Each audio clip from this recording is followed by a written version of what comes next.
Good evening, everyone, and welcome. It is time for Bronco baseball on another hot, warm, beautiful Sunday night here in El Dorado tonight. The Broncos taking on the Wichita Sluggers. Good evening, Kurt Caden with you. Glad to have you tuned in and ready to go for another exciting night of baseball. It was a fun one last night. We'll talk about that as well as tonight's game and other things coming up for El Dorado. Take a look at the starting lineups. First, the batting order tonight for the Sluggers. Colton Burgess will lead off. Mason Hartman batting second. Dalton Daly will bat third. Julian Ripp fourth. Adam Thies fifth. And Chris Lopez sixth. Josh Jones is batting seventh. Zach Baxley eighth. And Caden Cohort will bat ninth for the Sluggers. For El Dorado, out in the field, they have Jamie Ritchie in left field, Tanner White in center, Carson Cox is in right field. The third baseman, I should say, is Braden Rodden. Cooper Elliott is over at short tonight. Brant Kim at second. Connor Kinn is at first. Cross Bay is tonight's starting catcher for El Dorado, and the pitcher is Cal Carver. Starting lineup tonight for El Dorado. Adam Stevenson up in the press box. What a fantastic game he threw last night. 3 hits. We were marveling at his pitch count all night long. And Josh Young was so excited that he got matched with a complete game now this year. So now Young and Stevenson. We can't just Josh Young on the back anymore. Adam Stevenson pitched a gem for El Dorado, and the Bronco pitching continues to get better and better. Did I see Nick Wyatt up here too? Nick Wyatt, Josh Young, Adam Stevenson. It's always fun to have pitchers up in the press box. First pitch missed by Cal Carver, and it's 1-0 to Burgess. And the second pitch to Burgess just misses, 2-0. Colton Burgess led off last night's game with a walk. One of just 2 walks issued by Stevenson last night. He would come around to score on a 2-run home run. That was the only offense for Wichita all night. 2-0 pitch is missing, and 3-0. Our first pitch temperature tonight in El Dorado, 88 degrees. It feels like 93, which is about 8 to 9 degrees cooler than last night. The pitch from Carver, and on 3-0, a green light out to Tanner White, and White makes the running catch for the first out of the game. So 1 away, and Mason Hartman comes in. Let's see what else we got. The winds are out of the southeast at 11 miles an hour. The dew point at 69, humidity at 53. It's actually, it's warm, but it's actually a little more comfortable tonight than it has been the last couple nights here at the ball yard. Here is Mason Hartman. And the first pitch swinging, rolls it over to Elliott at short, throws over to first, and what is that, Gary? 5 pitches and 2 outs? 5 pitches, 2 outs. Cooper Elliott over at shortstop tonight. He's been playing a lot of third base lately, but now at short tonight and handles his first opportunity. That'll bring up Dalton Daly. Daly, a 2-run home run here last night for the Sluggers.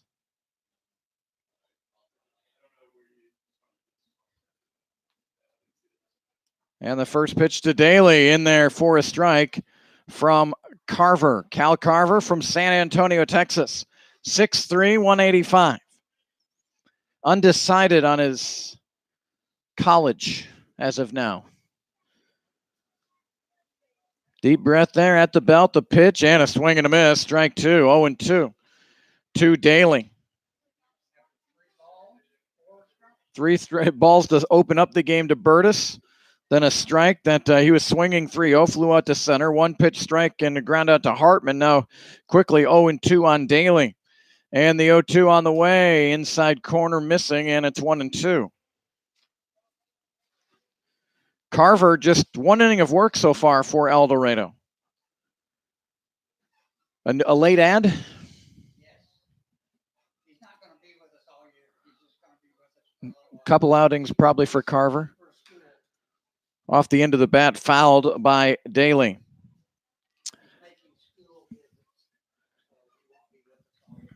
So Carver has colleges to visit, won't be with the Broncos all year. What kind of length will El Dorado look to get out of Carver tonight? He's only got one inning pitch so far. All night. Josh Young says all night. There's a hot shot fouled on the first base side.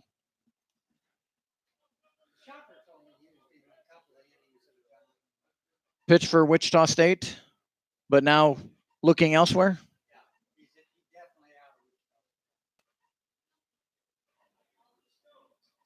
Even with Eric Wedge coming in. Here's a 1-2 pitch to Daly. And hit hard down the left field line and fair. Good rip there by Daly. He'll have two easily. Running it down is Ritchie. And a 2-out double. An extended slide there from Daly. Sometimes it's hard on the turf, I think, sliding. And I think he slid maybe a step or two early, but skimmed his way to second base. So a 2-out double. And that'll bring up Julian Ripp, the designated hitter.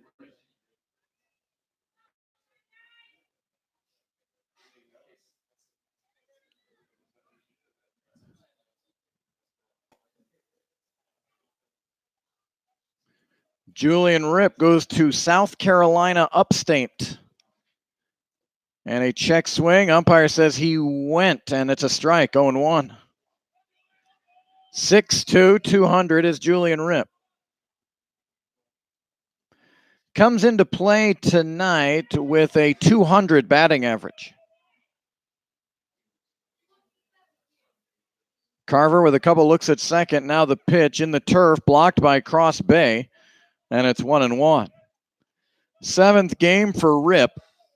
He's got 4 hits and 20 at-bats. Went 0 for 4 last night, like many sluggers did against Adam Stevenson.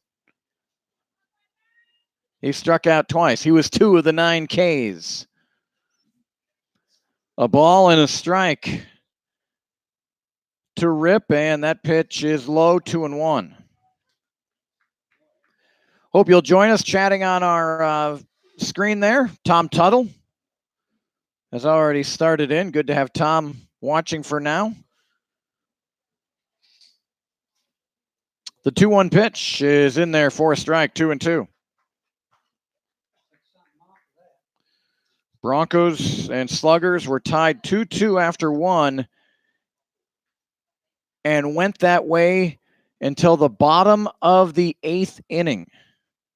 A leadoff double by Elliott, a terrific sacrifice bunt by Brant Kim, and then the rarest of all things, an infield sac fly by, is that Ritchie?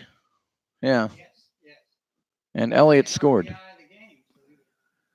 Cal Carver with the 2-2, hit out into left field. Ritchie's going to field it on a couple of bounces, coming around third, looking to score and scoring. Another awkward slide, but in there. Bay's got it behind the home plate, throws down to second, and sliding in his Ripp. So, a couple of 2-out hits here for the Sluggers. An RBI single for Ripp. He'll advance to second on the throw.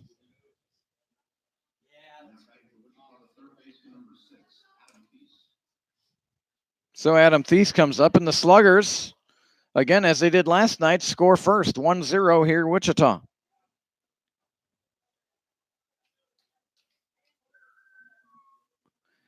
Adam Thies, the starting third baseman for the Sluggers, again here tonight.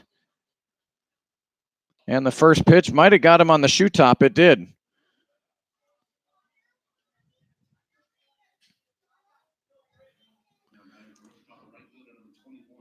Slider or curveball there, Josh? Back foot slider that got him on the back of the foot. So here's Chris Lopez with runners at first and second.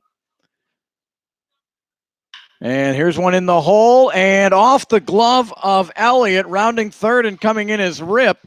And three straight hits along with a hit batter. Sluggers jump out 2-0.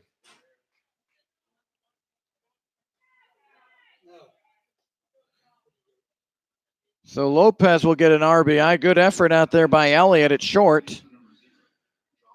And here comes the first baseman, Josh Jones. He was the last batter Stevenson faced last night. He finished him out to end the game. Jones getting the start here tonight.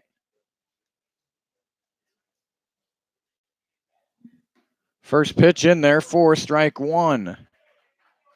Josh Jones, hometown of Wichita, Kansas, goes to school at Tabor College in the Kansas Collegiate Athletic Conference, an NAIA school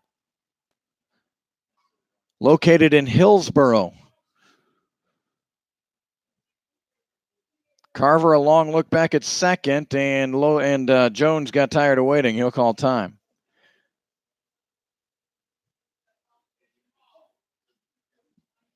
Carver with the 0-1 pitch, fouled out of play, 0-2. 6 foot 250 is Jones.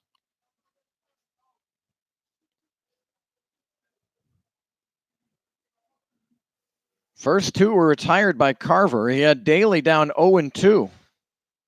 And here's one towards second base. Brant Kim will handle it, flip over to Elliott at second, and that will end the inning. 2 runs on 3 hits.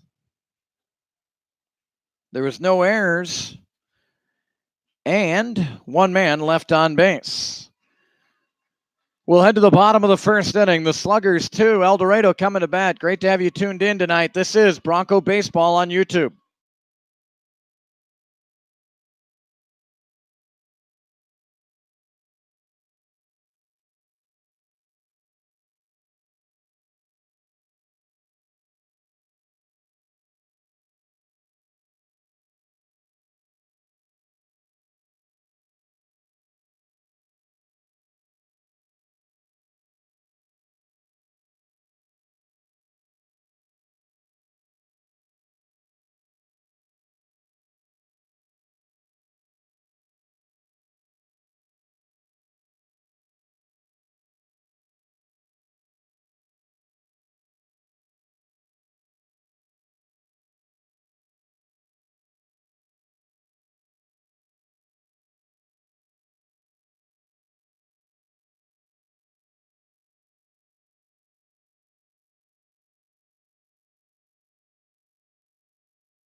Let's take a look at the batting order for El Dorado and the defense for Wichita. The batting order for the Broncos looks like this. Cooper Elliott leading off. Brant Kim batting second. Jamie Ritchie will bat third. Connor Kinn fourth. Jordan Griffin fifth. And Tanner White sixth. Cross Bay bats seventh. Braden Rodden eighth. And Carson Cox ninth. For the Sluggers out in the field, Dalton Daly is in left field. Caden Cohort in center. And Chris Lopez in right. Adam Thies at third base. Colton Burgess is at shortstop. Mason Hartman at second. Josh Jones is at first base. The catcher tonight was last night's first baseman, Zach Baxley, and the pitcher is Ryan Lumpkin. And the first pitch to Elliott is fouled off. Ryan Lumpkin, this is his 4th game and his first start of the season. He's thrown 9 innings in 3 games. Comes set. And the pitch is blown away, 1-1. His last outing 5 days ago in Wichita against the Aviators, it was a 5-4 win for the Sluggers, and Lumpkin went 6 innings, gave up 6 hits and just 3 earned runs. Missing here 2-1. He walked 1, struck out 5. So he's been solid. Pitched 1 inning on June 4th, 2 innings on June 19th, and then 6 innings, his longest outing against the Aviators. He's fallen behind 3-1 here to Cooper Elliott.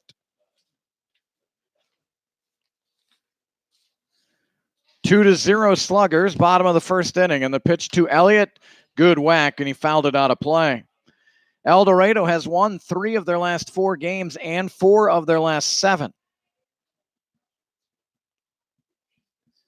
Cooper Elliott currently on a 10-game hit streak and 15 of his last 16.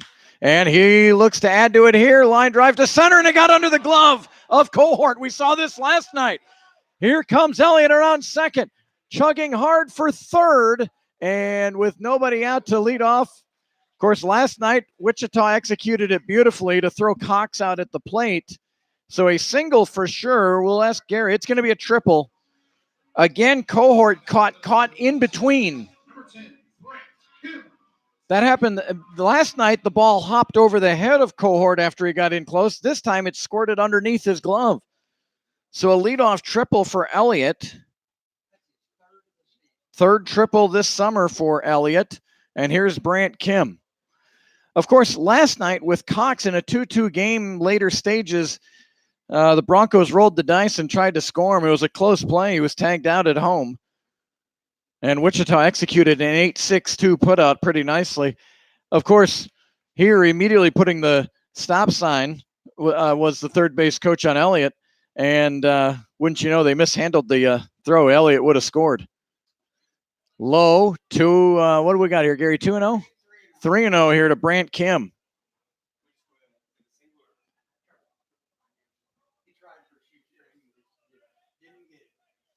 So 3 balls and no strikes to Brant Kim. He's on a 5-game hitting streak, and the pitch taking all the way and a strike, 3-1. Kim is hitting .409 in his last 5 games. The 3-1 pitch is in there again, 3-2. Good 3-1 there. And Brant Kim ahead didn't really need to offer. Now got to bear down. 3 balls and 2 strikes. Lumpkin with the pitch. And Kim bounces it up the middle and gloved over there by Burgess. He'll throw Kim out, but that'll score a run, and it's 2-1. So an RBI ground out for Kim. And that'll bring up Jamie Ritchie with the bases empty. Number 9, Jamie Ritchie.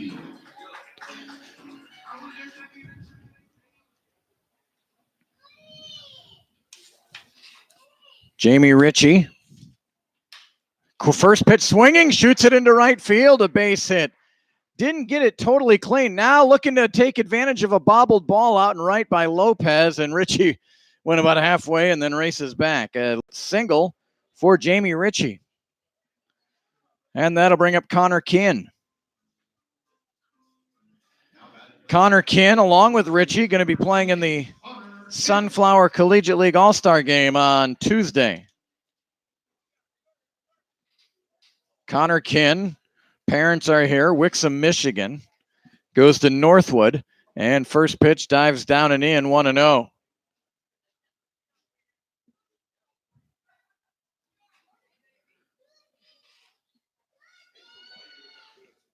Lead off of first for Ritchie.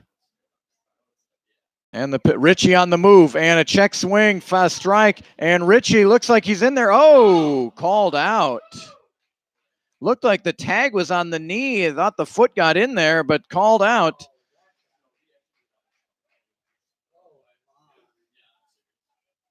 So 2 away.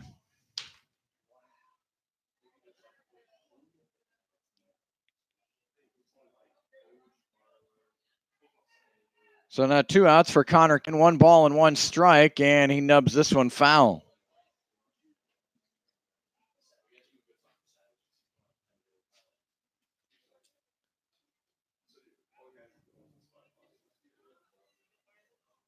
A really bang play as I just watched it on replay, and Kinn hits one down the third base side. I thought the spin might send it back into fair territory, but it continues foul.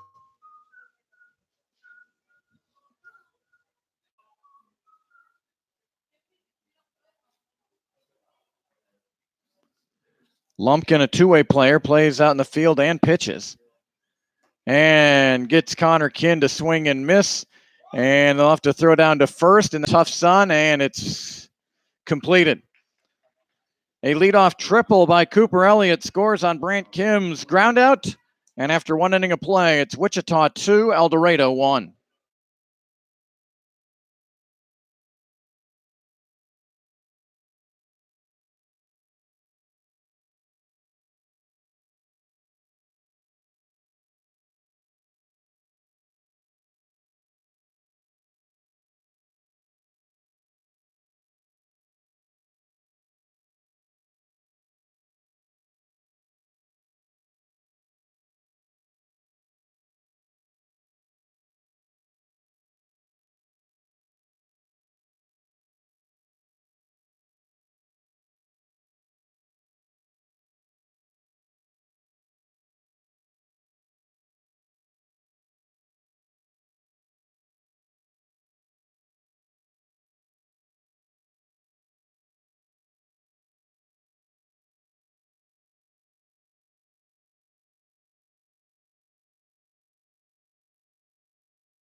Well, will tonight play out like last night? We saw both teams score in the first inning last night, and then no one scored again until the Broncos with a single run in the bottom of the eighth inning to win it 3-2.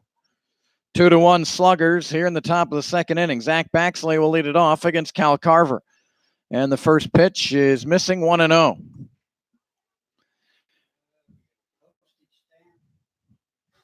Small strike zone tonight, huh, Gary?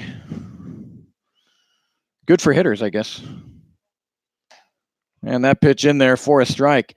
The Hayesville Aviators have beaten Great Bend 7-4 already. It's listed as playing 2 games today, but I haven't seen anything on a second game if that's in fact accurate. Here's a 1-1, and that's low, 2-1. So the Aviators, with the win, are 14-7. They're 2.5 games currently ahead of El Dorado. Broncos are 10-8, just 1 game behind in the loss column, which is really the big number.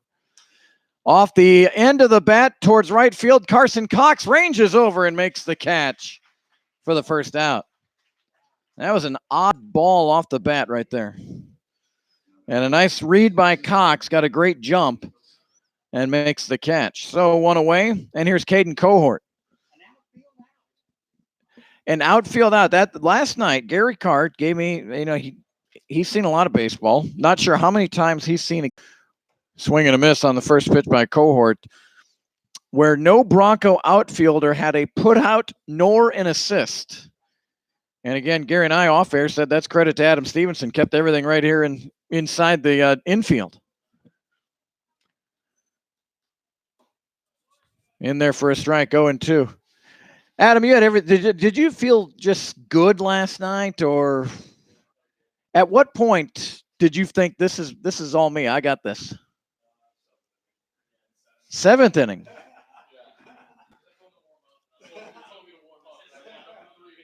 I felt like it was about the 3rd inning when it was like, yeah, he's got it cranked in. No balls and 2 strikes to Cohort, and they end up away 1-2. Now, Nick, are you available tonight, or? All right. So no Nick Wyatt tonight. Pitch up high, 2-2. So you're telling me that Coach Kelly will go to Gary Carr before he'll go to Nick Wyatt? Wow. 2 balls, 2 strikes here to Caden Cohort, the center fielder. And the curveball is hit down the third base line, stopped over there by Rodden. Comes up throwing and threw him out at first. What a play by Rodden. Gary put a star on your score sheet right there.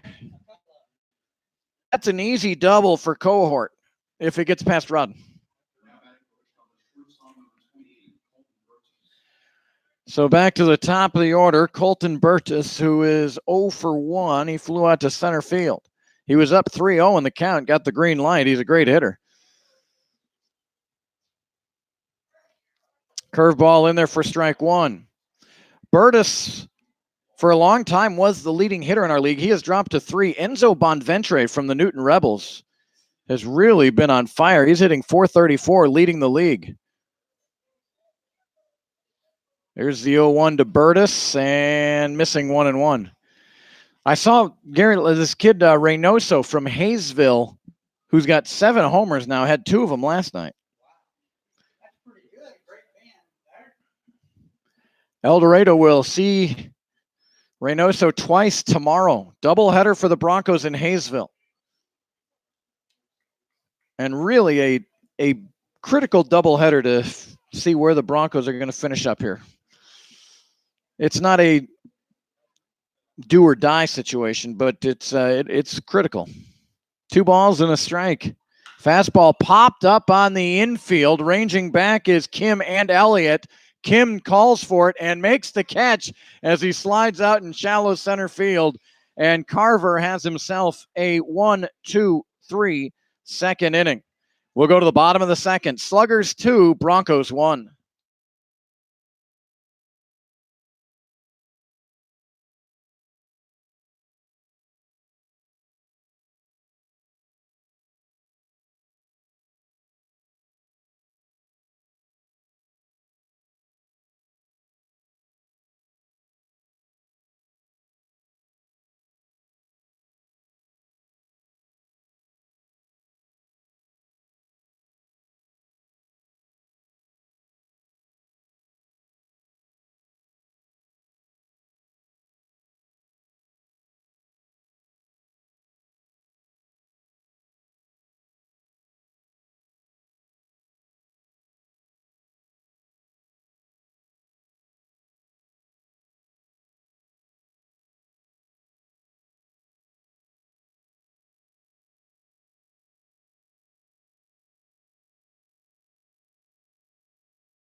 So we enter the bottom of the second inning. 2-1 Wichita, Jordan Griffin will lead it off here for El Dorado. Jordan Griffin, Tanner White, Cross Bay due up against Jordan Lumpkin. And the first pitch, or Ryan Lumpkin, I beg your pardon, a swing and a miss by Griffin.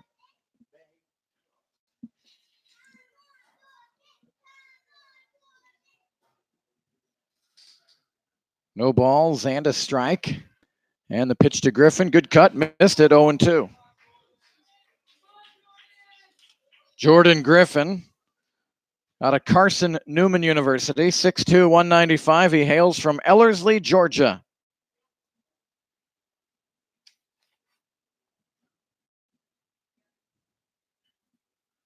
And Griffin, good eye there, 1-2.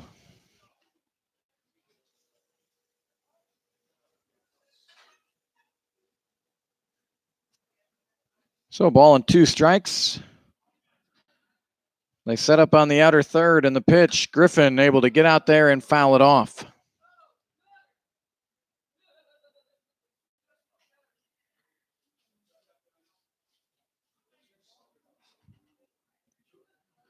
So a ball and 2 strikes, 2-1 in favor of the Sluggers here in the bottom of the second inning. And the pitch from Lumpkin. And Griffin unable to check his swing, called out there. So a strikeout. Back-to-back strikeouts for Lumpkin. He struck out Kin to end the first inning and strikes out Griffin to open up the second. That'll bring up Tanner White. Tanner White heading to Oklahoma City University after a couple of years at Butler County Community College here in El Dorado. 6 foot, 190. And Tanner has seen I saw his average swell up to about 225, Gary, but I see now back down to 200. Looks at strike one from Lumpkin.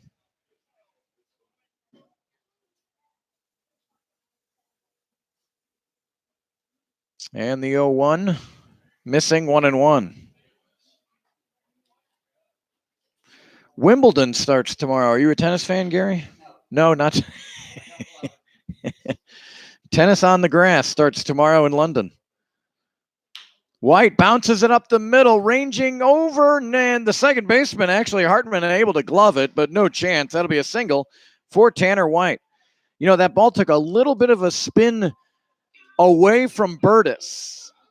I'm not saying Burgess would have been able to throw him out anyway, but when Hartman had to field it with his momentum all heading to left field, there was no chance. But a good glove work nonetheless by Hartman. So a one-out single for Tanner White, and here's Cross Bay.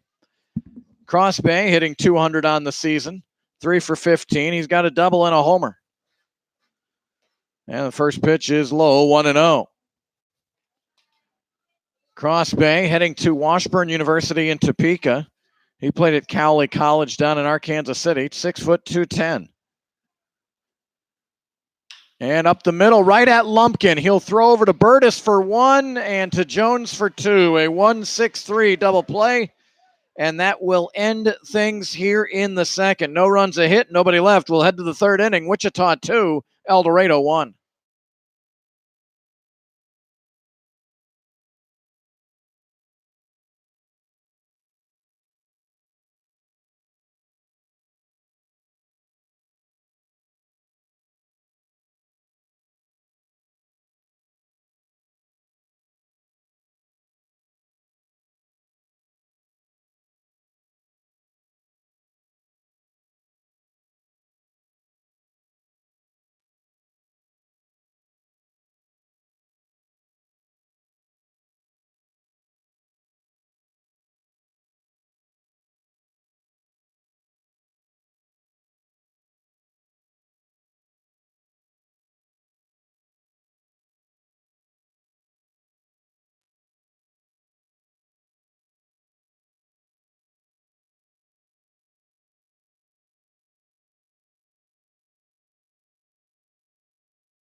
Mason Hartman will lead it off for the Sluggers here in the top of the third inning. Sluggers were here last night and tonight. Broncos will play at Wichita a little bit later in the season. And a check swing, and a did check. 1 ball and no strikes. Hartman grounded out to short his first time.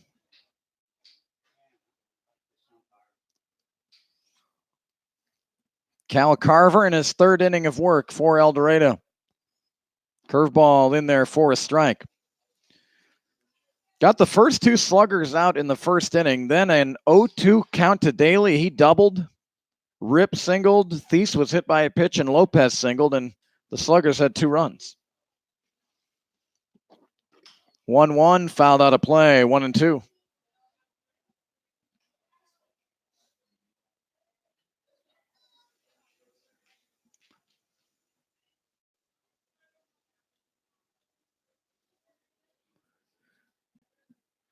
Ball and 2 strikes here to Hartman. Hartman, Daly, and Rip due up for the Sluggers. Fastball and a good plate coverage by Hartman to foul that one off. Last night, the Sluggers had their red tops on. Tonight, they're powder blues. El Dorado with the camouflage orange and black tops.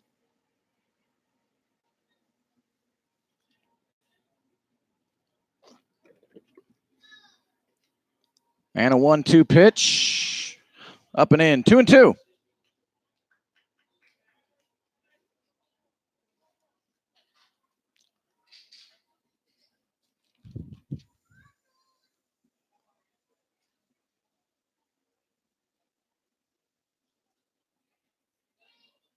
And the pitch is hit back at Carver, ranging over. What a dive by Elliott, but no chance to throw out Hartman. Great effort there by Cooper Elliott.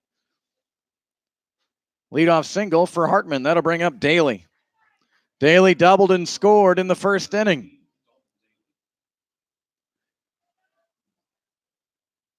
The Wichita Sluggers 7-13 in league play, 10.5 behind the streaking Cheney Diamond Dogs, who are 18-3. Great Bend just a half game ahead of Hutchinson for second place. And the first pitch missing, 1-0 to Daly. The West really with Cheney with 3 losses, Great Bend and Hutch, and then Wichita and Andale are quite a ways behind. The East is a different story. Only 4.5 games separates first and fifth. Throw over to first, and sliding back in is Hartman. Mentioned Hayesville winning earlier. El Dorado 10-8 coming in. Derby's 10-9. Newton is 10-11. Mulvane is 10-12. Fastball hit up the middle and off of Elliott's glove. That'll get out into center field, and the throw to third is way late, and Rodden able to stop it. Probably a hit. Yep. I think Cooper Elliott was thinking about, get the glove, touch second, go over to first, but didn't get the first part.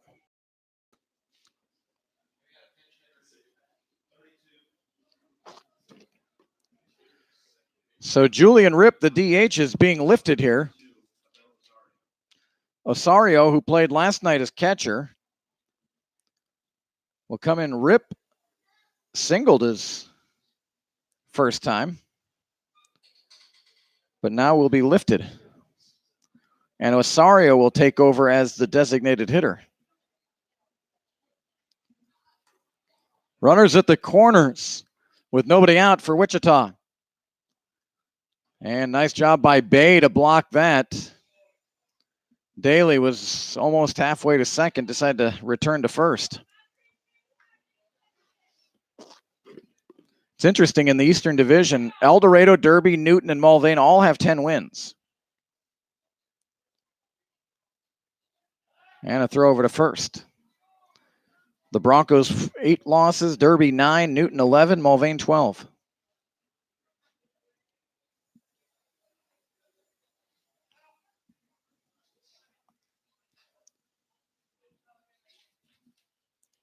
One 1-0 coming to Osario is low and away, 2-0.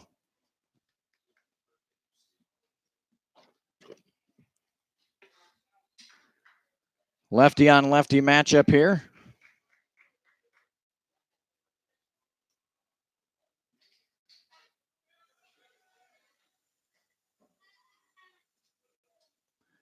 And Osario hits it hard out into center field. Tanner White has a beat on it. Tagging from third is Hartman, and he will score the third run of the night for the Sluggers. A sac fly by Osario.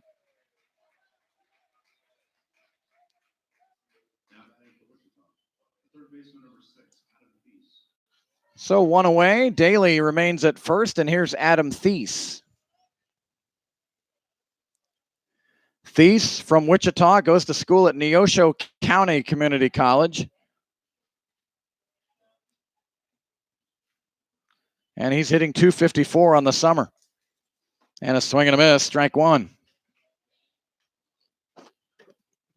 15 hits, 3 of them are doubles. He's tripled once and homered once.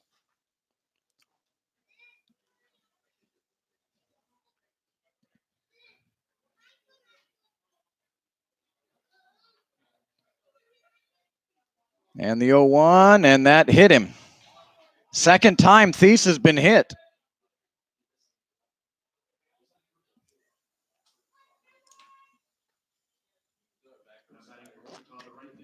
Backdoor slider. That's gotten him in trouble twice. So Chris Lopez comes up. RBI single on the first pitch, his first time up.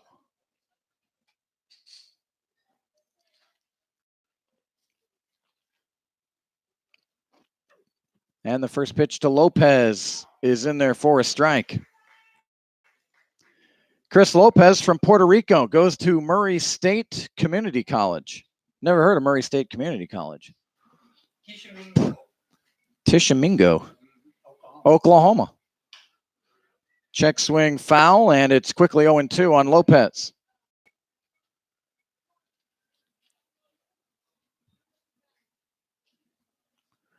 Lopez came into tonight's play hitting .308. And add an RBI to his total. Now it's 7 for the summer. Bouncing off of second is Daly, and that draws the attention of Carver.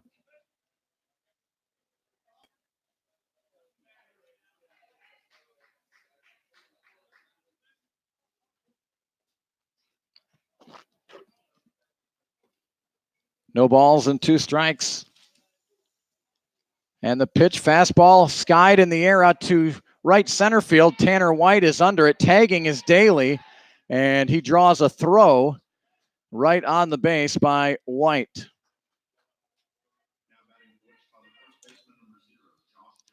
So 2 away, and here's Josh Jones into a fielder's choice again to end the first inning. 2 pitchers up here, not mic'd up, but Nick and Adam, when you see a runner bouncing around at second base and you don't have a second or a shortstop really covering, how unsettling is that?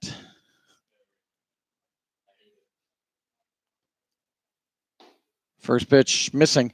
And I would imagine on your college teams, you have a little better rapport with everyone. I mean, everyone's still, I mean, you guys have been together a month, but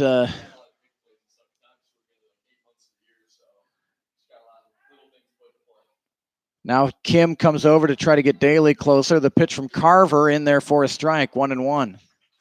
Is that the hardest thing as a pitcher playing in the summer baseball? Just getting to know your middle infield and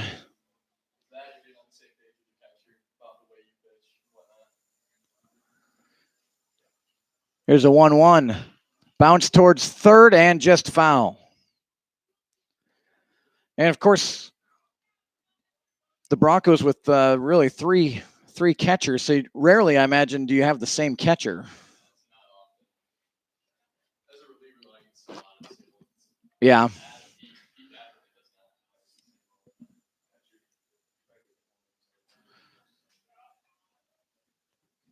One ball and 2 strikes here to Josh Jones. Fastball hit right up the middle into center field. Daly rounds third. He's going to score. And the throwback to second base. And it's 4-1 Wichita.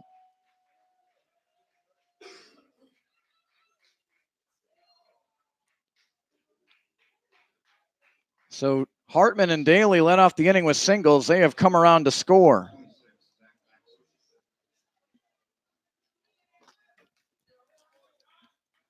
And here's Zach Baxley.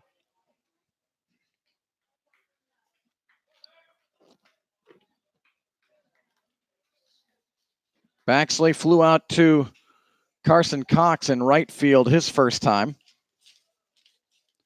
4-1 Sluggers here in the third. And a swing and a miss. Good. That was a good backdoor slider there, it looked like. Caden Cohort waits on deck for the Sluggers. Adam Thies at second. Josh Jones at first. Down and in, 1-1.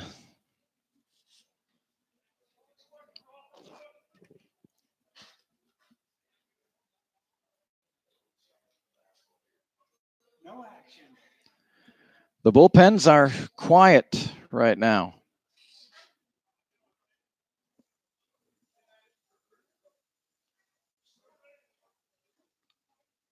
One ball and one strike here to Baxley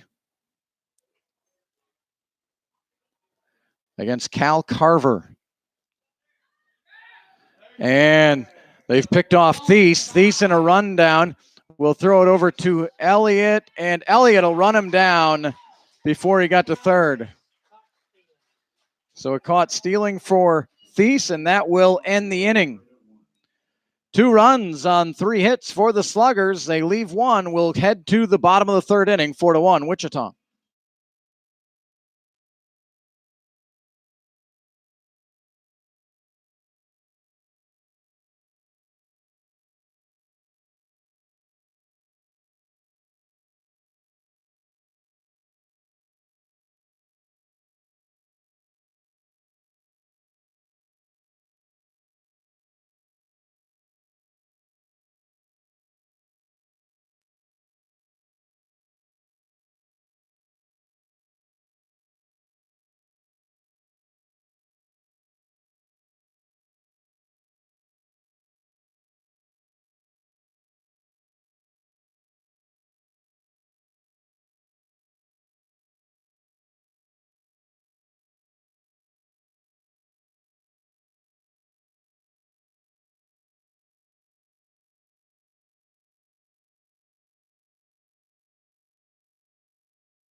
Braden Rodden will lead it off for El Dorado here in the bottom of the third inning, 4-1 Wichita.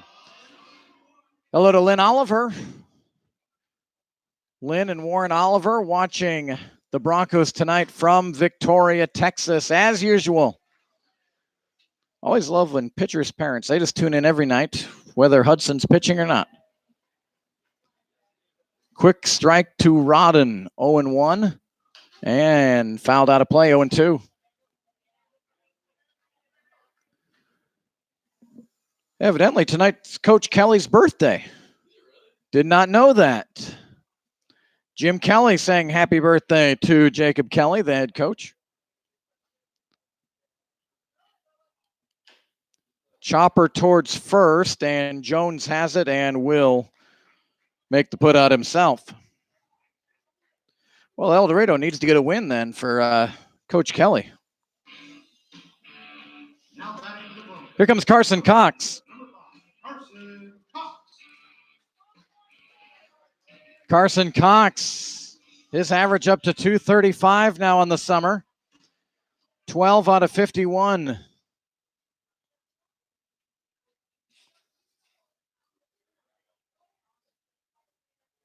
And the first pitch to Cox. He's swinging away.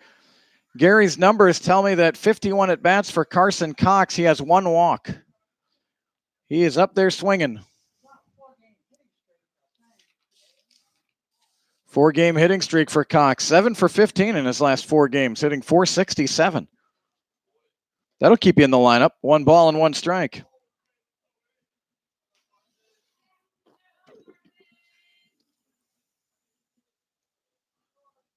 One away for El Dorado here in the bottom of the 3rd inning. 4-1 in favor of the Sluggers from Wichita. And high, 2-1. A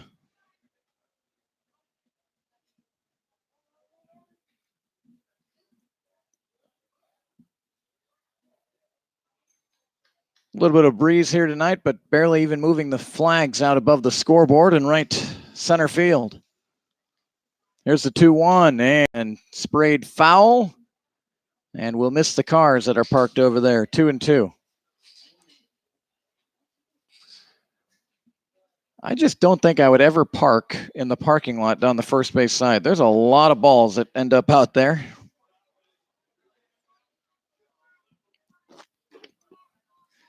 Two balls and 2 strikes.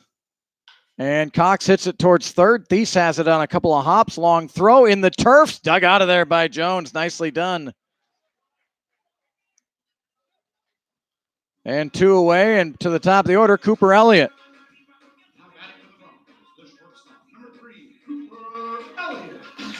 Cooper Elliott led off the bottom of the 1st inning with a triple to center field. Tom Tuttle says it must be warm in the outfield. They're having trouble with the ball. Well, Cohort on the ball last night and tonight, it just has been in between, and he's tried to make great plays, and it's cost him a couple of times. You certainly can't blame the effort. He's just had some misfortune the last couple hit out there.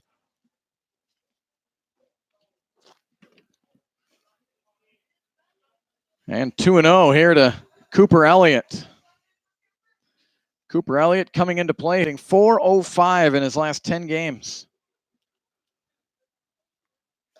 And just off the corner, 3-0 to Elliott. Brant Kim waits on deck for the Broncos. Appreciate all the comments here. Feel free to join on in.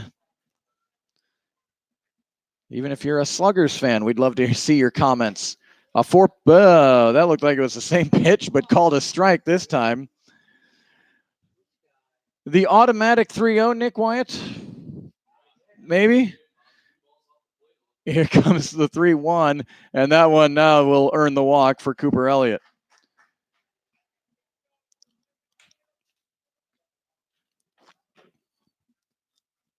Bronco reliever Nick Wyatt running the music, so always fun to get the pitcher's perspective.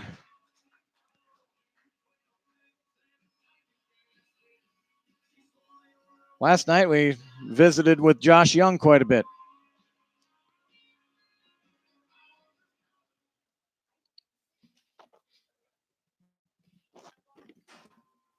Brant Kim, an RBI ground out his first time. He'll look at strike 1. Big hole on the right side. Mason Hartman really playing towards second base, as you can see on your screen. And in the turf, good pick out of there by the catcher, but Elliott will steal second. Although I don't think he was going. Was he going, Gary? Gary's going to give Elliott a steal. Really nice play by Baxley. But the throw was not on target. So the Broncos have a runner in scoring position with Brant Kim up there and a 2-0 count. Or is it 1-1? 1 ball, 1 strike. And off the plate now 2-1. Yes, 2-1. Gary is rarely wrong on his counts. Amazing. Still a big hole on the right side. And hit towards the left side. A couple of bounces to Burgess. He'll throw it over to first and retire Kim to end the inning. No runs, no hits, no errors, and 1 man left on base. We're through 3 complete from McDonald Stadium. The Wichita Sluggers 4, the El Dorado Broncos 1.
Top of the fourth inning here from El Dorado. Zach Baxley to lead it off for the Sluggers. They enjoy a 4-1 lead.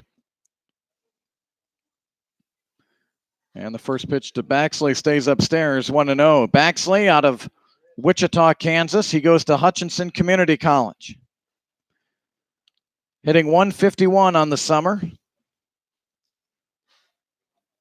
And 2-0. 8 for 53. This is his 18th game.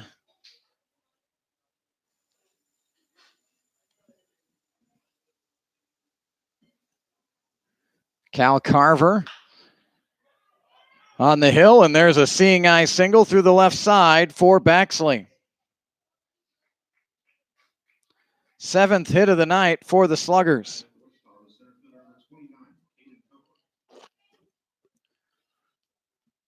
They went down in order 1, 2, 3 in the second inning. Carver retired the first 2 in the first inning before 3 of the next 4 got hits. And then 3 hits given up in the third inning. Wichita has strung their hits together nicely so far in the early goings here tonight. Bunting and foul is Cohort.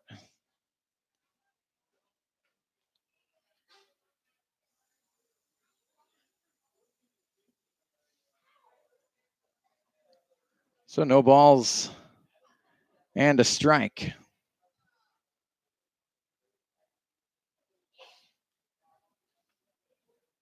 Cohort grounded out to third his first time. A brilliant play over at third by Braden Rodden. Squaring again is Cohort, bounces this one again, foul, and it's 0-2.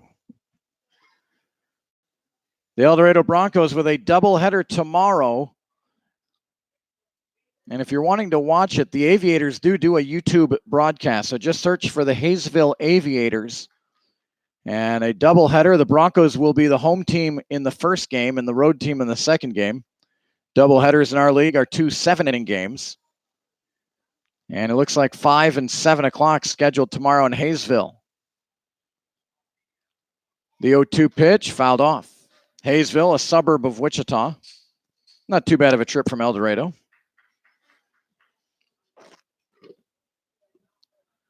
Tuesday night is the All-Star game at X Stadium. Nothing doing on Wednesday, and then we'll have 4th of July baseball here on Thursday night,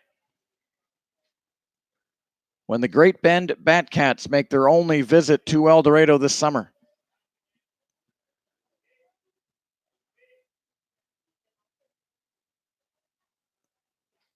No balls and 2 strikes to Cohort. A little bit outside, 1-2. Broncos are home Thursday, then again Saturday against Hutchinson. And Sunday's games with Salina is a doubleheader. 2 home games there against the Salina Shock.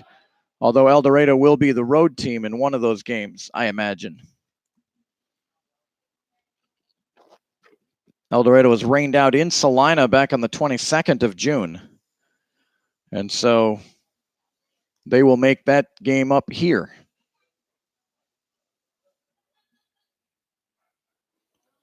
Still a ball and 2 strikes. Baxley with a good lead, and Cohort able to spoil that one. Fouls it out of play. Some Broncos heading down to the bullpen.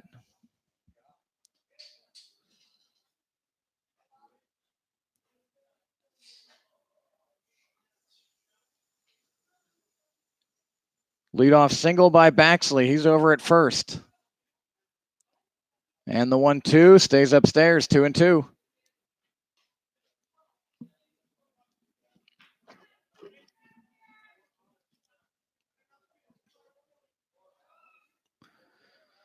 El Dorado and the Sluggers will reunite on Tuesday, July 9th for a 5 o'clock game in Wichita. 2 balls and 2 strikes. 2 Cohort. And off the plate, now 3-2.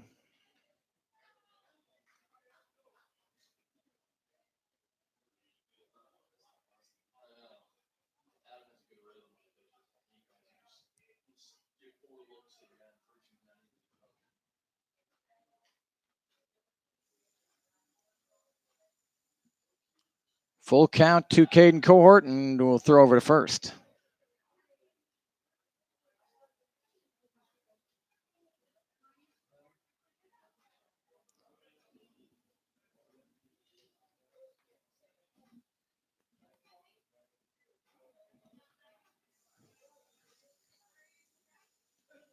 Here comes the 3-2 and fouled off.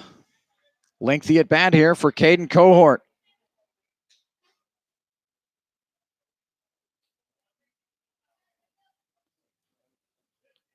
Colton Burgess waits on deck for the Sluggers.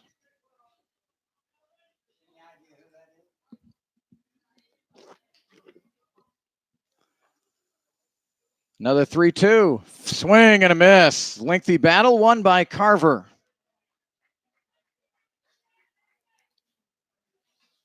First strikeout of the night for Carver. And one away, and here's Colton Burgess, 0 for 2 tonight. Fly out to center and a fly out to second base, although it wasn't your traditional pop out to second. Brant Kim ranged back into shallow center field, made a nice catch. Well, the defense for the Broncos has really been getting much better. Saw Connor Kinn make a beautiful over-the-shoulder catch last night. Cooper Elliott was solid at third. We've seen Rodden solid tonight. Brant Kim has been pretty consistent all season.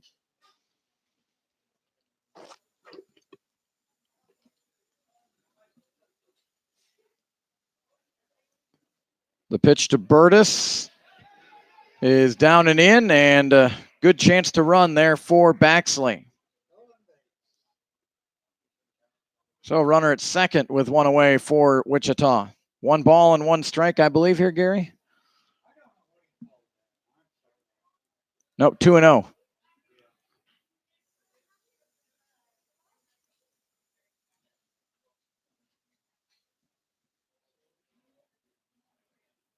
Burgess looking for his pitch here at 2-0, and it's inside, 3-0. Well, there's activity in the bullpen, but it's not really rapid fire heating up down there. 3 balls, no strikes. And bounce towards third. Rodden has it, will fire over to first, and they get Burgess, who's 0 for 3 now tonight. Staying put at second is Baxley, now 2 away, and here comes Mason Hartman, who singled and scored his last time. He's 1 for 2.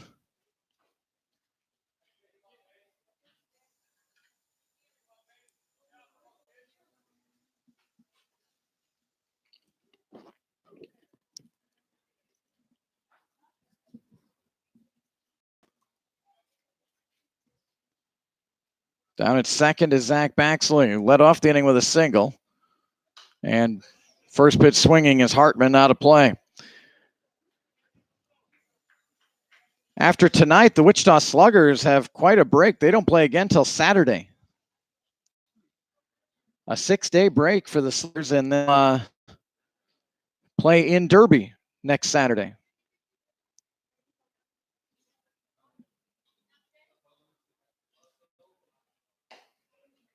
Off the plate, 1-1. 4-1 Sluggers here in the top of the 4th inning.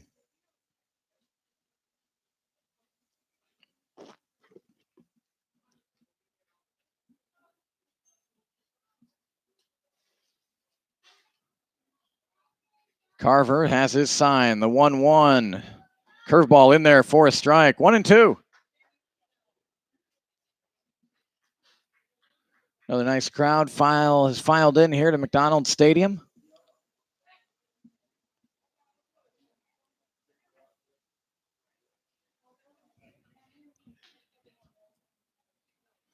One-two pitch to Hartman. Hit him. Got him on the helmet.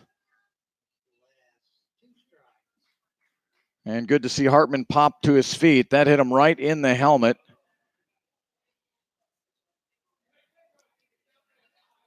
And as we always say, Gary, thank goodness for helmets. Tough way to get on base, but now runners at first and second for Wichita. And Dalton Daly stands in. And Daly, who homered last night, is 2 for 2 tonight. Double and a single and 2 runs scored.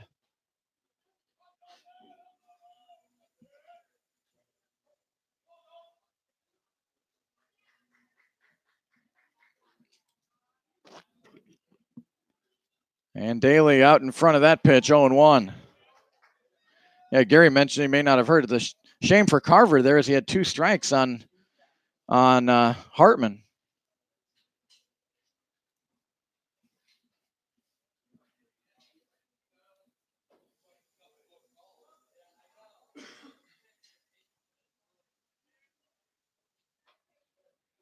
The 0-1 hit towards second base. Brant Kim coming in on it, and we'll go over to first and retire Daly. And El Dorado's out of trouble here in the fourth. No runs on a hit, 2 men left on base. We go to the bottom of the fourth inning. 4-1, Wichita.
So Jamie Ritchie to lead it off for El Dorado. Here in the bottom of the fourth inning, Ritchie singled his first time. He's 1 for 1. Ritchie, Kinn, and Griffin due up for the Broncos. And up and in on the first pitch, 1-0.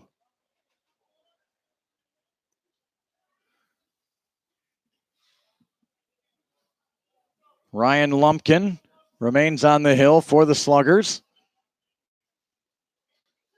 And that pitch in there for a strike. El Dorado through 3 innings of play, 1 run on 3 hits.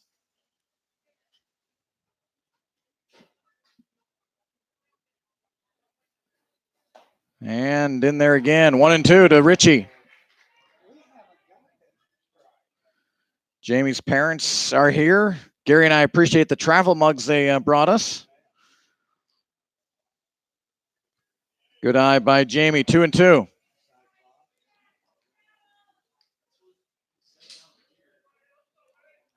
Certainly not necessary. Always fun when folks bring us a token of their appreciation. Here's a 2-2. Ritchie got under this one, pops it up on the infield. Hartman is under it and will make the catch for the first out.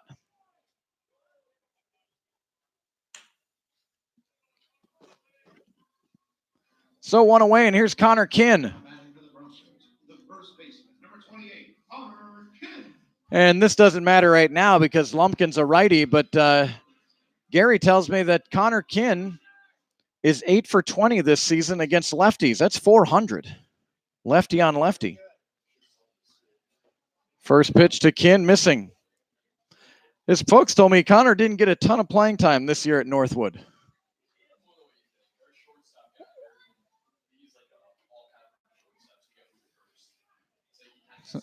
got all-conference shortstop injured, moved over to first. 2 balls and no strikes here to Kin, and now 3-0. Nick Wyatt up here in the box. He's a Northwood guy. 3 balls and no strikes, I believe, here to Connor, and a 4-pitch walk to Kin. So a 1-out walk will bring up Jordan Griffin, who struck out his first time.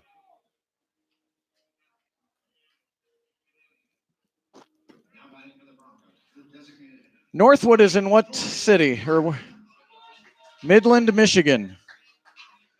How do you like the Kansas Heat, Nick? I'm with you.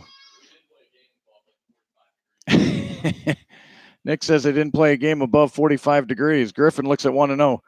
I was born and raised 20 years in central Wisconsin, so I love the heat here down in southern Kansas, and Nick echoes my sentiments.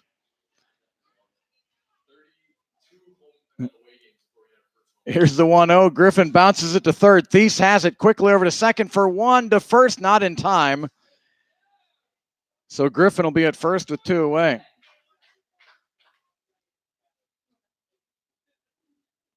Kin is retired 5-4. Yeah, I know. I remember high school baseball. We had to wait had so many indoor practices, and then by the time you get outside, it's never really warm out. That's why I always loved playing Legion baseball, because finally in June and July you had some warm weather. And the first pitch in there for a strike. Just got the outer third there against Tanner White, who singled his first time.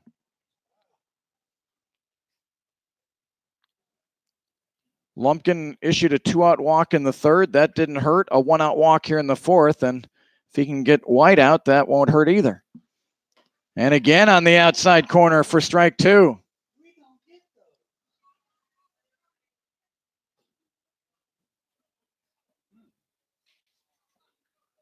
So no balls, 2 strikes. Jordan Griffin down at first. And White bounces it foul.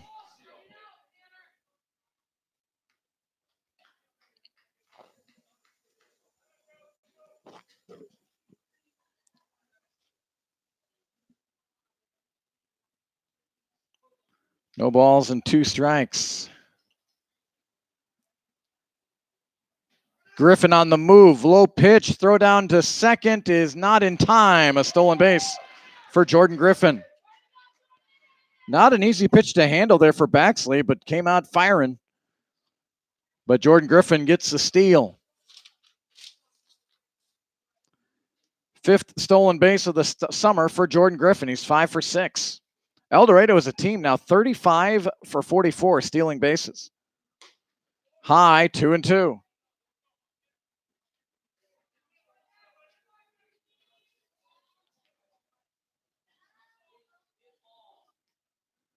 The center fielder cohort shading White to go the other way. Good hole in right center field if Tanner could hit it. And he bounces it down the first base side and foul.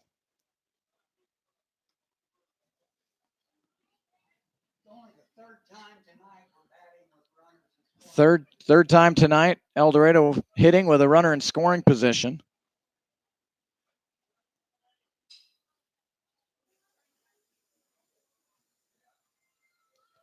Brant Kim's been up there twice with runners in scoring position.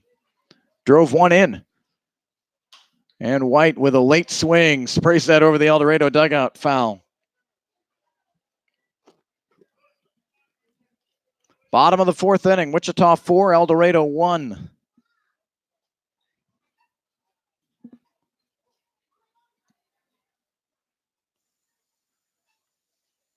The 2-2. White shoots it right at Burgess. He's able to glove it, drops it, gathers over to first, and White is retired.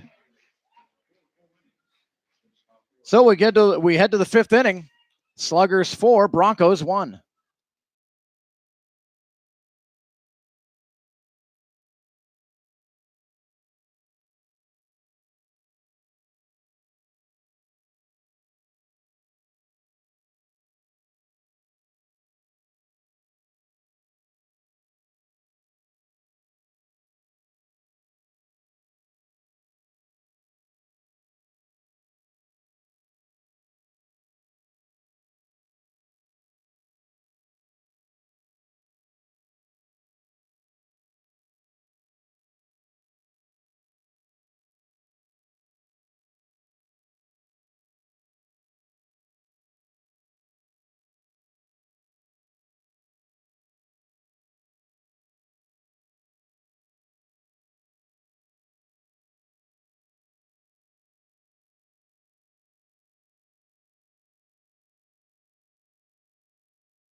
So Abel Osario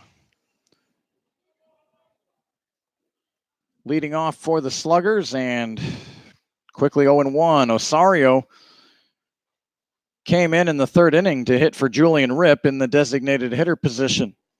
And Osario hit a sacrifice fly for a run batted in.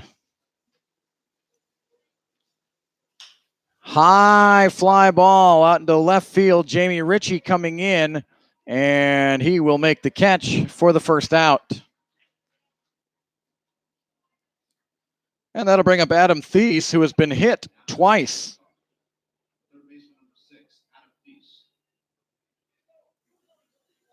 Couple of finals in our league today. The Hayesville Aviators beat Great Bend 7-4, and the Newton Rebels have beaten Andale 2-1. Their starter went 7 innings, gave up 3 hits and 9 strikeouts. Talk about how Cheney seems to win a lot of close games. Andale seems to lose a lot of close games. No balls and a strike here to Thies. And outside, 1-1.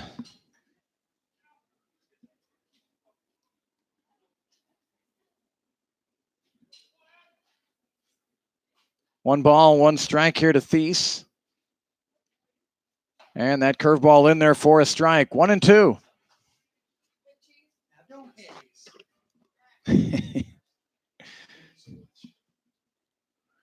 One ball, 2 strikes to Thies. Cross base, sets up on the outside, and a high chopper to Kim. He's going to have to wait for a couple of bounces. Now the throw to first won't be in time. That'll be a hit. That's a McDonald Stadium hit right there. Pounded it in the turf.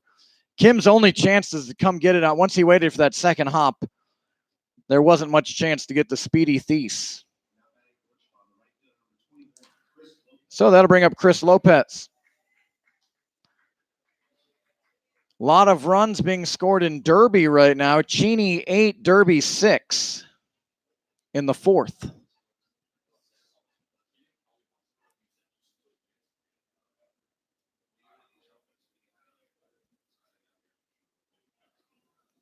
A 1-out infield single by Thies.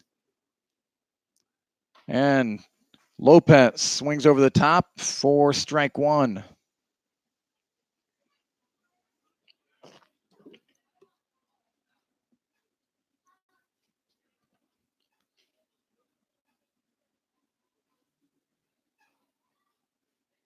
The 0-1 to Lopez, swing and a miss, strike 2. Chris with an RBI single back in the first inning. Flew out to center field his last time.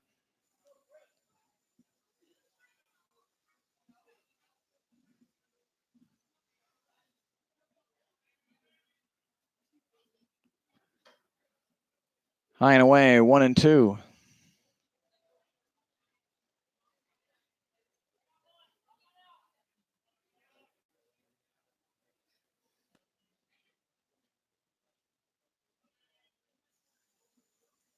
One ball and 2 strikes. And Lopez able to check his swing, 2-2.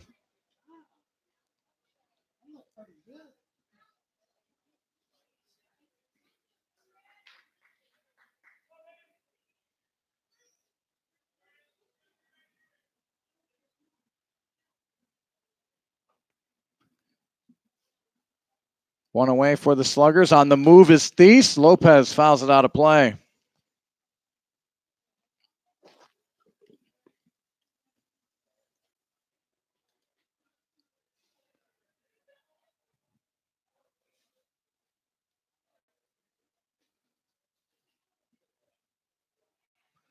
So the Newton Rebels, with that win over Andale, moved to 500. They are now 11-11. And will stay in 4th place. The Mulvane Patriots have slipped to 5th in our division. And 3-2 now to Lopez.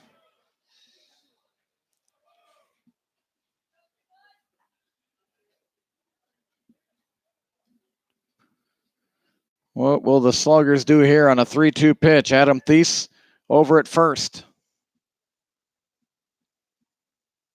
He's on the move, and a throw over to first. Kin throws down to second, but it'll be a steal.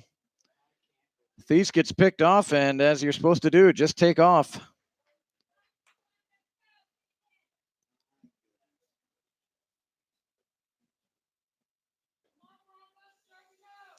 So Lopez now with a runner in scoring position with a 3-2 count.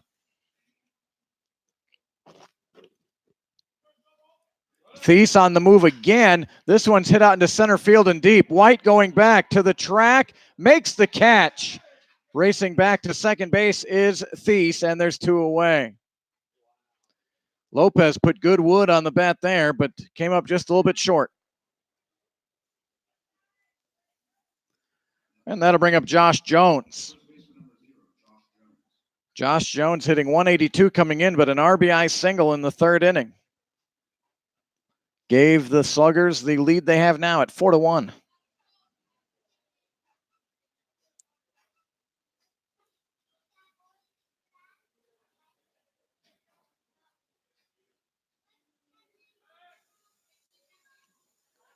Carver with a look back at second. Back there is Thies.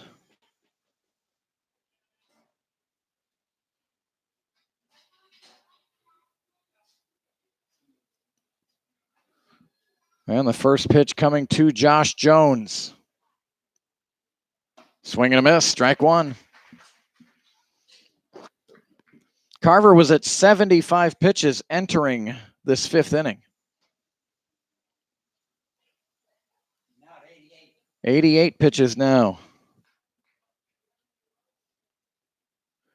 And that missing 1-1. And again, it just echoes how good Stevenson was last night. Stevenson had 99 pitches entering the 9th inning.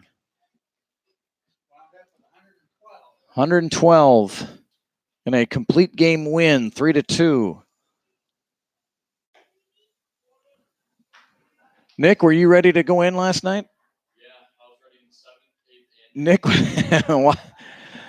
Nick thought he might get that call in the 7th, the 8th, and the 9th, and never got it. Waited by the phone. 2 balls and a strike here to Jones. And a swing and a miss, strike 2.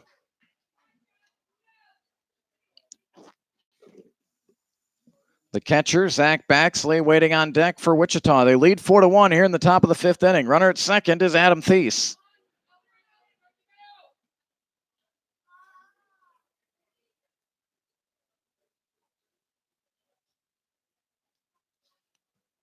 And just missing Jones with a quick look back at the umpire to see if he got rung up there. He did not. 3-2. You know, generally when a batter looks back that quick, he's hoping the umpire's not winding up and ringing it up. And the prayer came through there for Jones. Now a 3-2 pitch. And the curveball in there for strike 3. No runs on a hit, 1 man left. We're halfway through here in El Dorado. The Sluggers lead our Broncos 4-1.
Bottom of the fifth inning here in El Dorado, 4-1 in favor of Wichita, and Ryan Lumpkin has been really good so far for the Sluggers through 4 innings.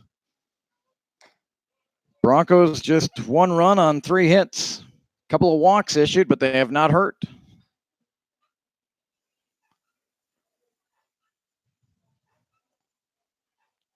And first pitch, or a second pitch out there into center field, knocked out there for a single for Cross Bay to lead off the bottom of the 5th inning. And here comes Braden Rodden. Grounded out to first, his first time.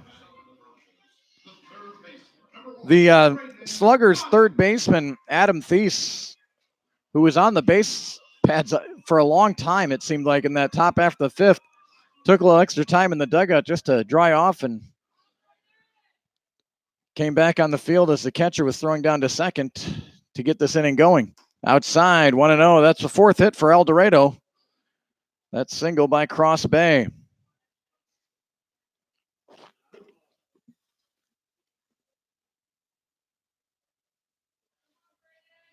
The 1-0 is on the corner for strike 1.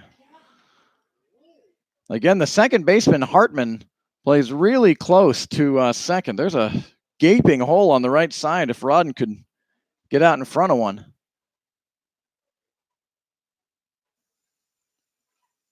And lifts this one out into center field. Cohort is underneath it and has the catch for the first out.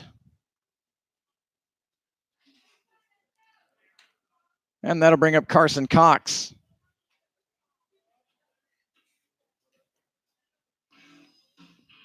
Now batting for the Broncos, the right fielder, number 5, Carson Cox. Defensively, as you look at your screen, it is kind of interesting. The second baseman plays close to second. Over at third, Thies really plays the line. So there's bigger holes than normal on the infield.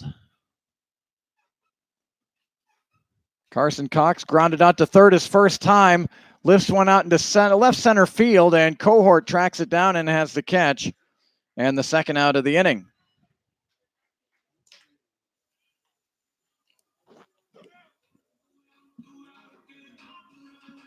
So 2 away for the Broncos, and their hottest hitter coming up, Cooper Elliott.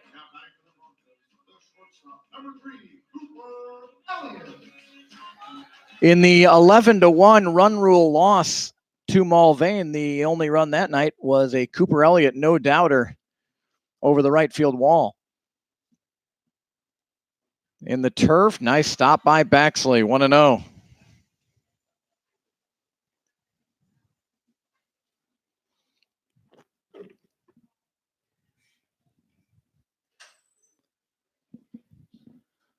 So the 1-0 pitch coming to Elliott, and he serves it out into center field. Cohort's going to make all 3 catches in this 5th inning after a leadoff single by Cross Bay. No runs, a hit, 1 man left. We go to the 6th inning, 4-1 Wichita.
Zach Baxley leading it off for the Sluggers here in the top of the 6th inning against Cal Carver.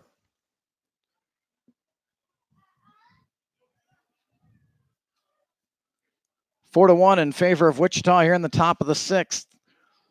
And Baxley, first pitch swinging. Ropes went out into left field for a leadoff single. Baxley now 2 for 3 tonight.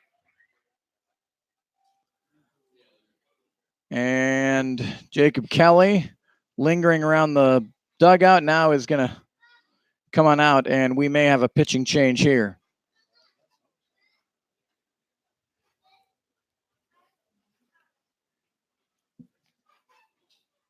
Four to one our score. Tough luck for Carver in that first inning. Again, had the first two out and an 0-2 count on Daly, but then Daly doubled. Rip singled. Thies was hit by a pitch, and Lopez singled, and the Sluggers were up 2-0. They added two more in the third.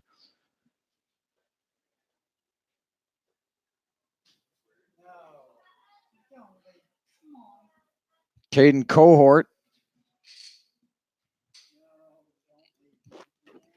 is due up here for the Sluggers. The umpire making the slow walk out to the mound. Long talk out there with Kelly and Carver. And Carver will stay in there. Last time Baxley led off the 4th inning with a single, Cohort looked to bunt him over. Was unsuccessful, eventually struck out. Cohort 0 for 2 tonight.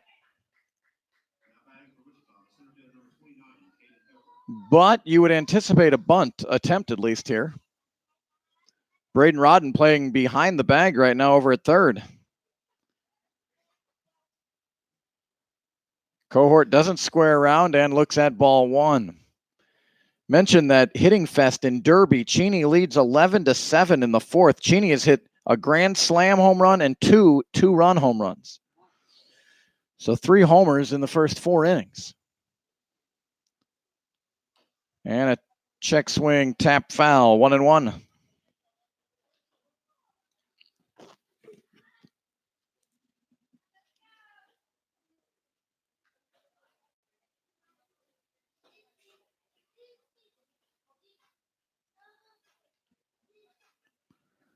A 1-1 to Cohort. That's out of the zone. 2-1.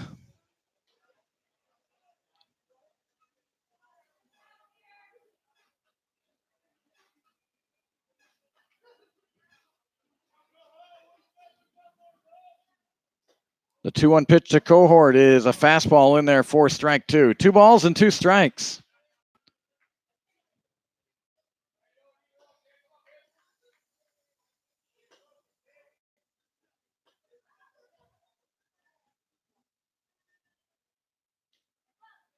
The 2-2 missing inside. 3-2. A lot of 3-2 counts tonight.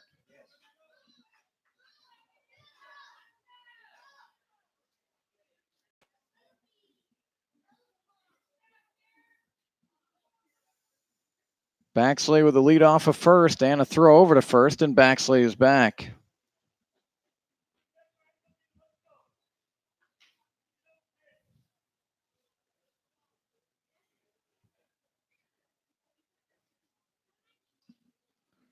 Three balls and 2 strikes to Caden Cohort.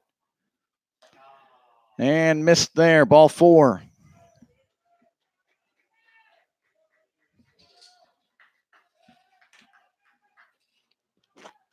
And that'll be the last pitch of the night for Cal Carver. New pitcher coming in for El Dorado, 4-1 Wichita. Their first 2 are on here in the 6th on YouTube.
So the new pitcher for El Dorado is Britt Brown. Brown out of Northern Oklahoma Community College from Moore, Oklahoma.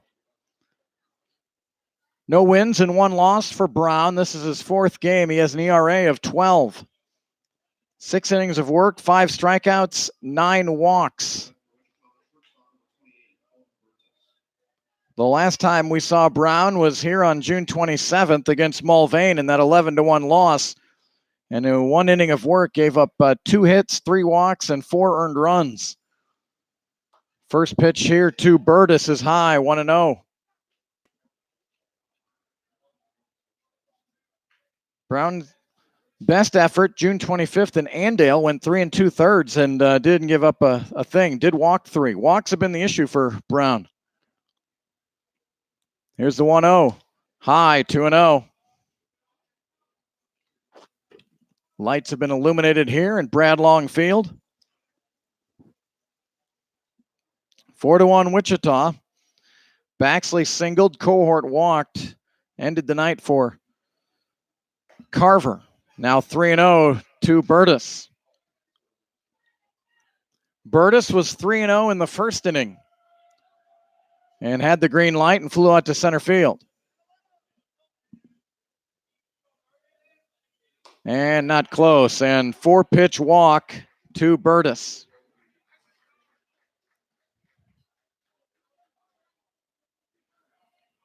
So a single and 2 walks, and the bases are loaded for Mason Hartman.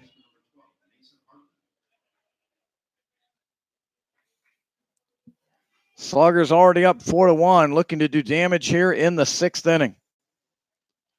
Hartman goes to Pittsburgh State University. He's from Wichita, 5'10", 155. And a 288 hitter coming in. And there's a first pitch strike to Hartman. Carver went 5+ innings, gave up 8 hits, walked 1, struck out 2, but he hit 3 batters.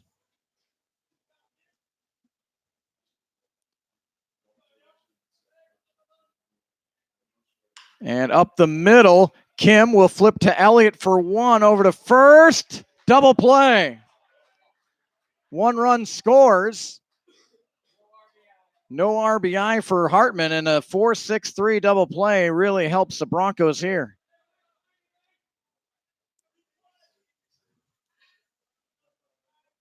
Baxley comes in to score.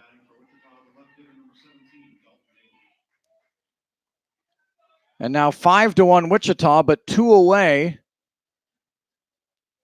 Cohort over at third, and the batter is Dalton Daly. 2 for 3 tonight, a double and a single, 2 runs scored. And now the umpire has just tossed one of the coaches or the manager. I'm not sure which for the Sluggers, but somebody's been tossed. The Sluggers didn't like the out call over at first on Hartman. And now I think it's going to be a player, actually.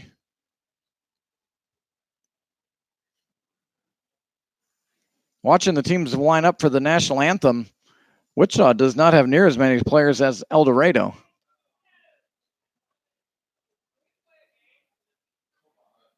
Haven't seen anyone leave yet.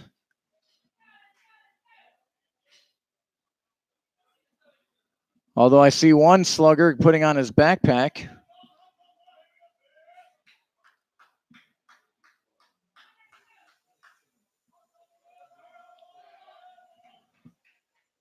So one of the Sluggers, we won't be able to get his number because he's got his backpack covered over his back of his jersey.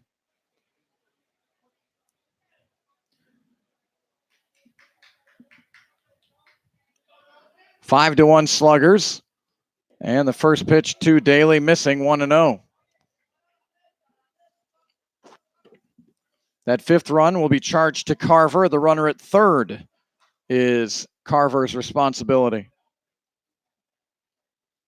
The 1-0 bounced in the hole, and that'll be a base hit. Boy, after a big double play and an ejection, that's a clutch 2-out hit by Daly.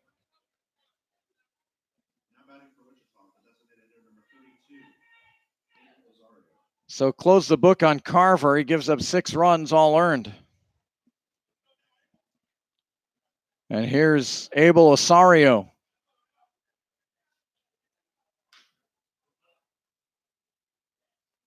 Talk about some of the gaps in the Sluggers defense, but it's been the Sluggers offensively that have been able to find the holes through the Bronco infield. No balls and a strike to Osario. He's 0 for 1 officially with a RBI. Runner on the move is Daly, and the ball fouled out of play by Osario.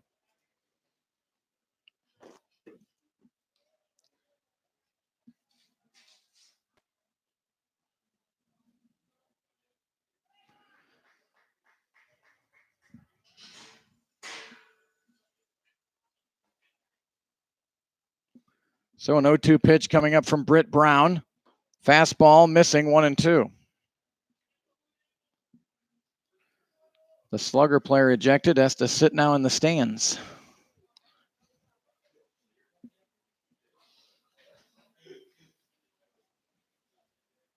The 1-2, and that is going to be a wild pitch. Almost hit Osario. I thought it did, but it did not. And now it's 2-2, and down to second base is Daly.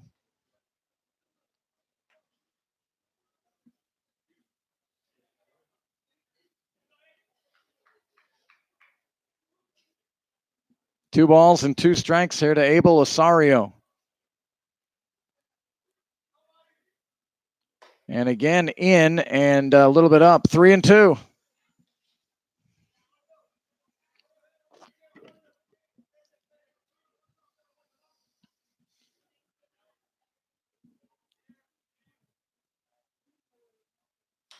Off the fist towards Rodden. He'll make the catch over at third, and that will end the inning. 2 runs on 2 hits. 1 man left on base for Wichita going to the bottom of the 6th inning. 6-1 Sluggers.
Brand Kim to lead it off for El Dorado in the bottom of the 6th inning against Ryan Lumpkin, who has limited El Dorado to 1 run on just 4 hits to this point. Kim hits it up the middle. Burgess makes a nice play over to first, and the tag applied by Jones to get the first out. Kim, all 3 times tonight, has grounded out to short.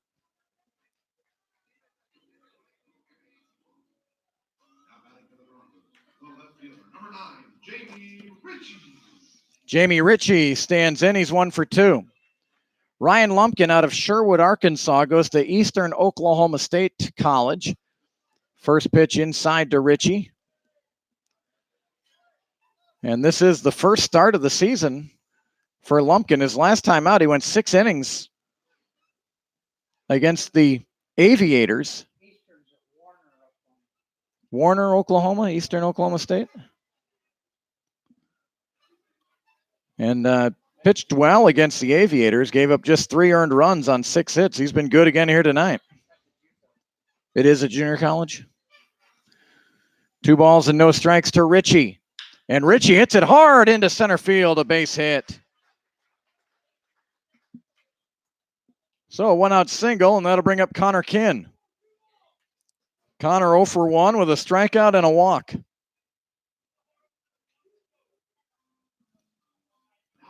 See if El Dorado can string a few hits together.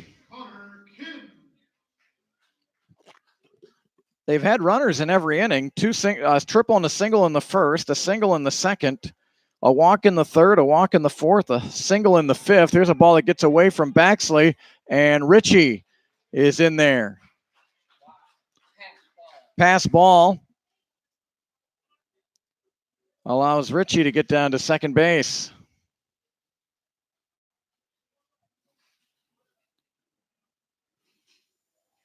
I agree. Tom Tuttle says the replay looked like the umpire made a good call in the top half of this inning on that double play. I thought so too. I didn't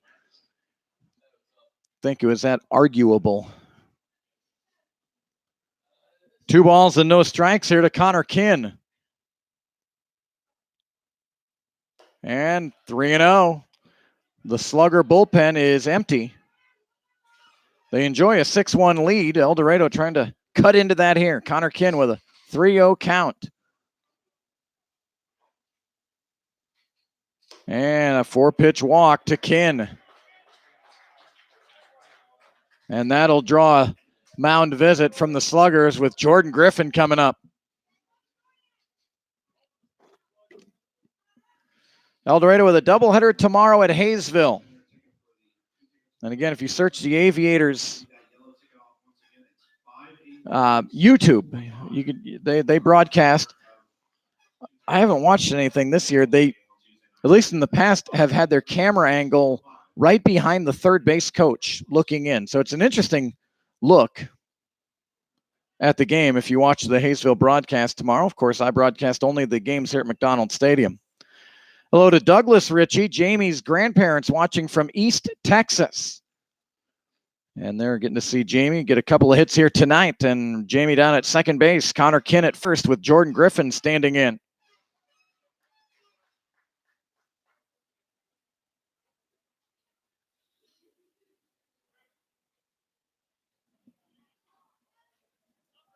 Now batting for the Broncos, the designated hitter, number 8, Jordan Griffin. Jordan Griffin 0 for 2 tonight, a strikeout and hit into a fielder's choice.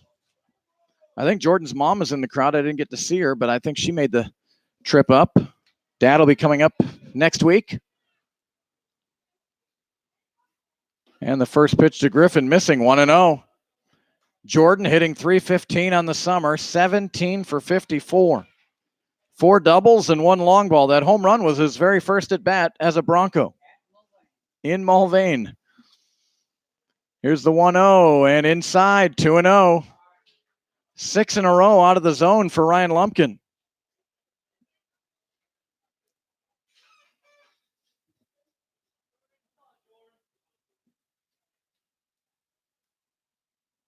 The 2-0, and Griffin hits it towards third. That's a fair ball. Touching third is Thies over to first for a double play, and that will end the inning. A 5 unassisted to 3 double play, and that is it for the Broncos in the 6th. No runs on a hit. Man left. We'll go to the 7th, 6-1 Wichita.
Adam Thies, who started that inning-ending double play, will lead it off for Wichita here in the top of the 7th inning.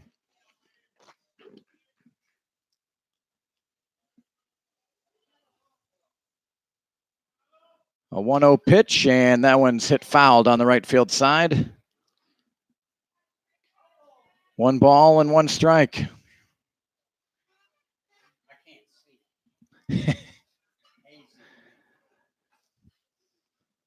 Britt Brown in his 2nd inning of work came in relief of Cal Carver in the 6th inning.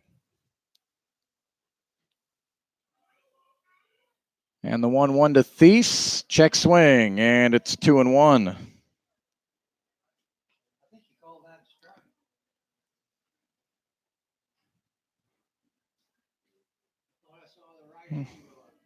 Well, they appealed to first base. This one's thrown behind Thies, and it hit him. That is the 3rd time Adam Thies has been hit tonight. He's officially 1 for 1 with a single, but he's been on base 4 times.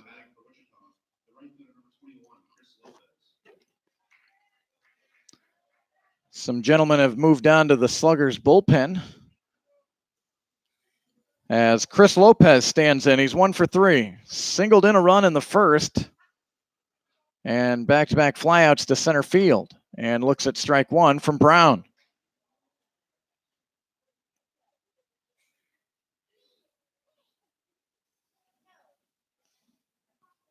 Six to 1 Sluggers here in the top of the 7th inning. 1-1.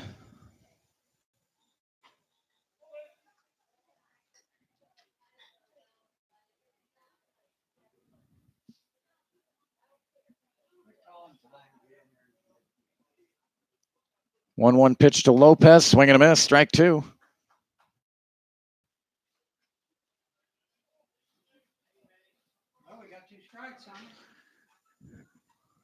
Getting 2 strikes hasn't been the problem really tonight for El Dorado. It's that 3rd one. Good at bats from the Sluggers all night long. And not this time, a swing and a miss by Lopez, and he's down on strikes. So 1 away, and that'll bring up Josh Jones. Jones 1 for 3, an RBI single back in the 3rd inning. The Sluggers scored 2 in the 1st, 2 in the 3rd, and 2 in the 6th. El Dorado scored their lone run in the bottom of the 1st inning.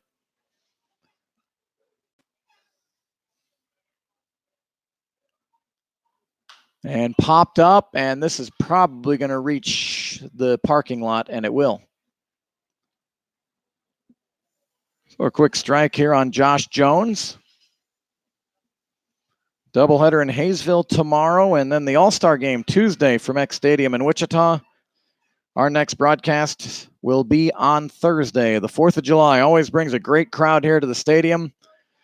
And a tough opponent in the Great Bend Batcats coming here Thursday. In the turf, nice block by Bay, 1-1. Yeah, you'll get a bang out of it. Get a bang. The whimsical Gary Carr, you'll get a bang out of Thursday's broadcast. The 1-1 hit towards shortstop. Elliott flips over to Kim for 1 to first. Double play. A 6-4-3 double play will end the 7th inning. Time to stretch in El Dorado. Sluggers 6, Broncos 1.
Tanner White will lead it off for El Dorado here in the bottom of the 7th inning. It's White, Bay, and Rodden due up against Ryan Lumpkin.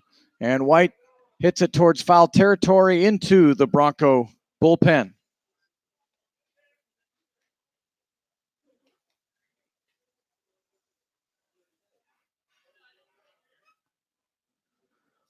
Tanner White tonight, 1 for 2, a single, a one-out single in the 6th, or in the 2nd, I beg your pardon. Here's the 0-1, and White shoots it into left field. Going the other way, Tanner White, a leadoff single for El Dorado.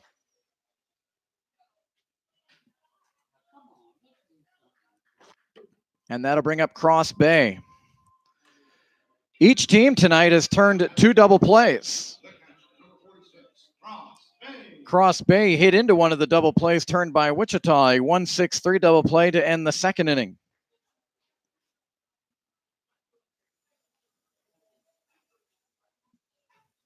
Bay is 1 for 2. He singled his last time.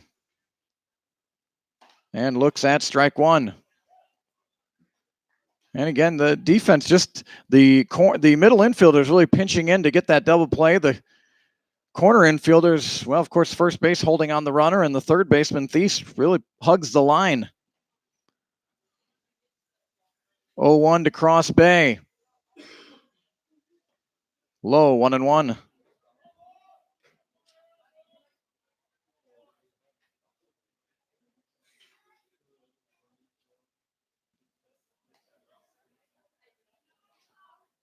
Six to 1 Sluggers. Broncos have had a runner on every inning. And up the middle, and that will be gloved by the second baseman, Hartman. He throws to first to get Bay. What a remarkable play by Hartman.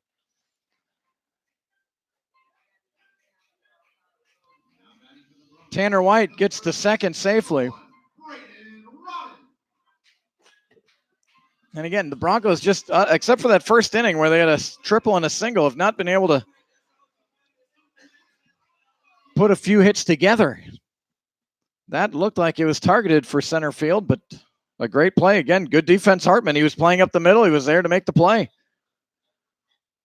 And the first pitch to Braden Rodden in there for a strike. Rodden 0 for 2, ground out to first and fly out to center field.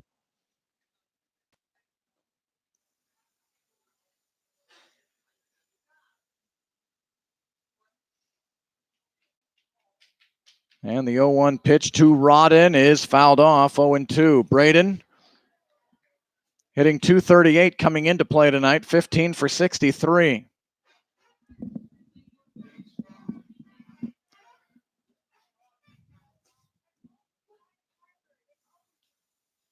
No balls and 2 strikes here to Rodden. And swings at a bad pitch, races down to first, and he's going to be retired there.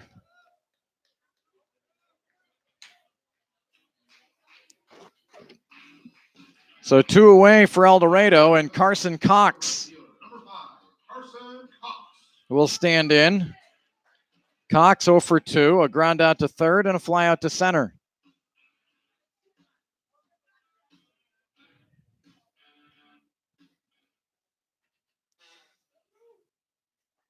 Leadoff single in the 5th, and then 3 straight outs. A 1-out single in the 6th, followed by a walk and then a double play. A leadoff single here in the 7th. Cox, a mighty cut, misses, 0-1. How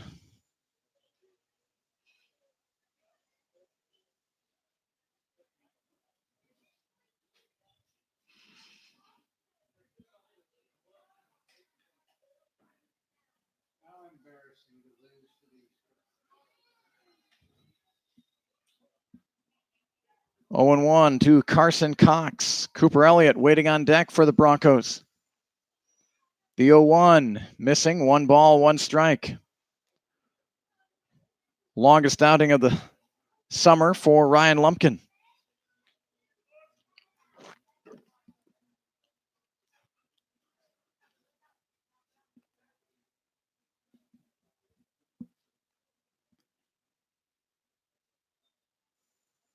The 1-1 is in there for strike 2.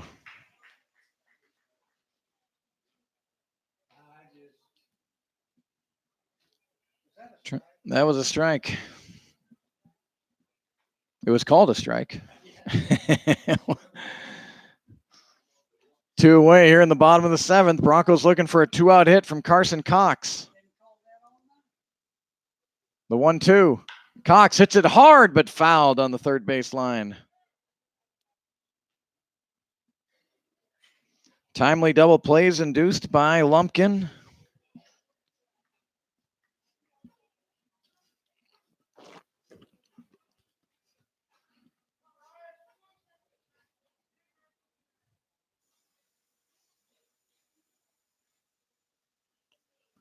A ball and 2 strikes.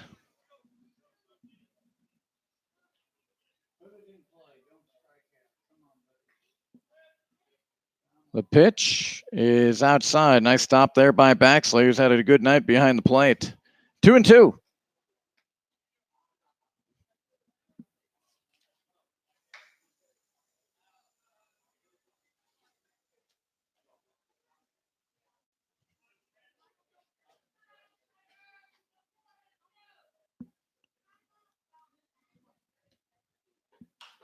Popped up, and that will stay in play in foul territory. Josh Jones ranges over. He makes the catch. And the leadoff single again. Nothing doing for El Dorado. No runs on a hit. 1 man left. We'll go to the 8th inning. 6-1 Wichita.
Zach Baxley will lead it off.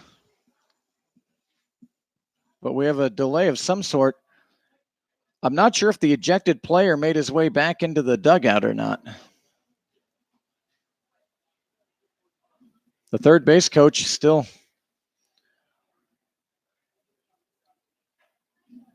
over in the dugout. The home plate umpire talking to some other staff there in the Wichita dugout.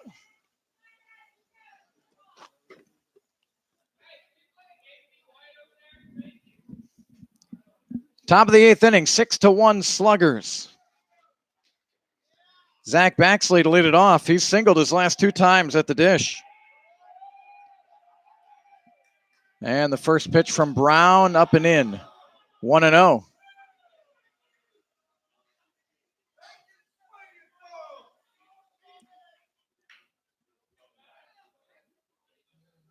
One ball and no strikes. And that pitch in there for strike 1. Baxley 2 for 3, singled and stole in the 4th, and a single and a run scored in the 6th.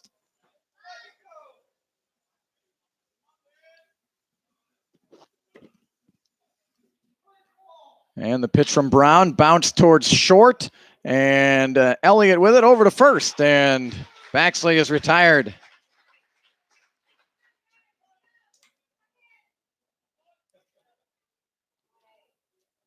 So 1 away, and here comes Caden Cohort.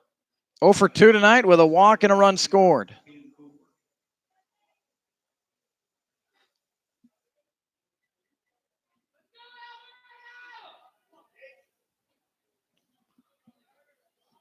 Sluggers leading 6-1 here in the top of the 8th inning.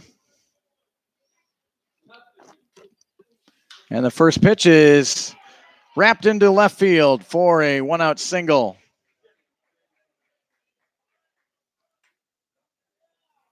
And that'll bring up the leadoff batter, Colton Burgess.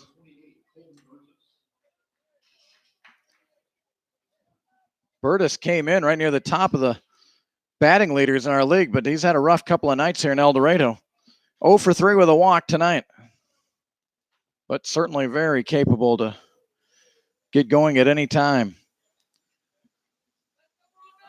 Runner on the move is Cohort. That throw is high and stopped a little bit. It still rolls out into center field. The throw to third is high. So Cohort steals second, and we'll get to third on an error. Error on Cross Bay. First error on either side tonight.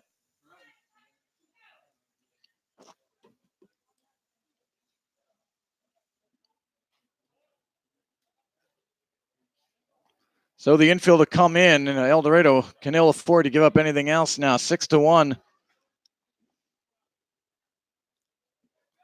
Runner at third is Cohort. And this one bounces in.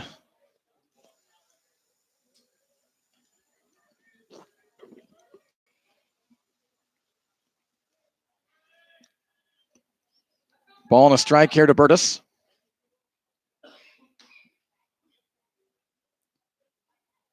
And outside, 2-1. Nice stop there by Bay.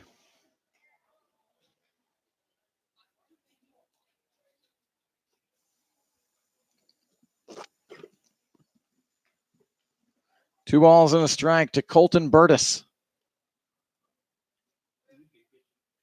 And outside, 3-1. Fourth homer of the night for Cheney. They lead 13-7 at Derby.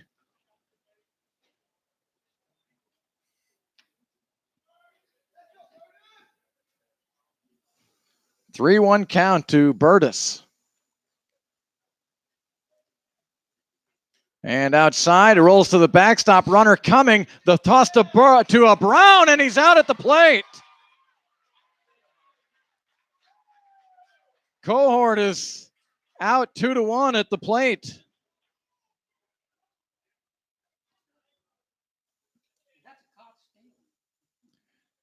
Burgess walks. He's down to first.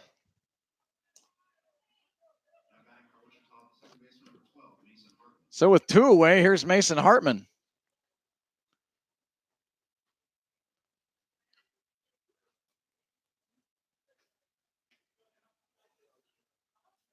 Always tough to score here on wild pitches or pass balls that go directly behind the catcher because it ricochets back. There's not a ton of room behind home plate to the wall. Yeah, that one looked like it ricocheted just enough for Bay to get it over to Brown covering. Hartman sends one out of play. So no balls and 2 strikes.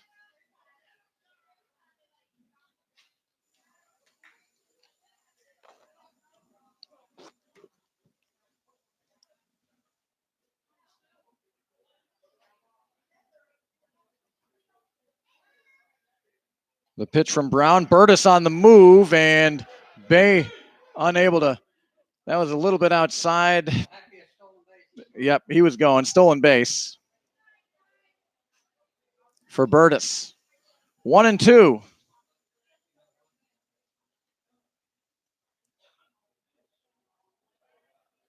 Burgess down at second. 2 away for the Sluggers here in the top of the 8th inning. Hartman is 1 for 3 tonight. Singled and scored in the third. Was hit by a pitch in the fourth. Grounded into a 4-6-3 double play in the 6th inning.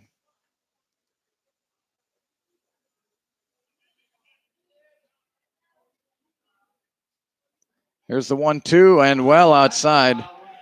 And Burgess over to third on a wild pitch.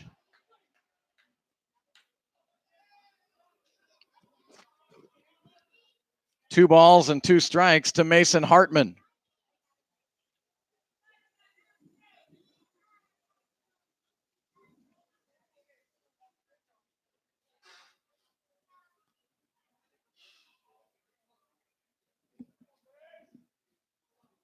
The 2-2 is just flipped foul there by Hartman.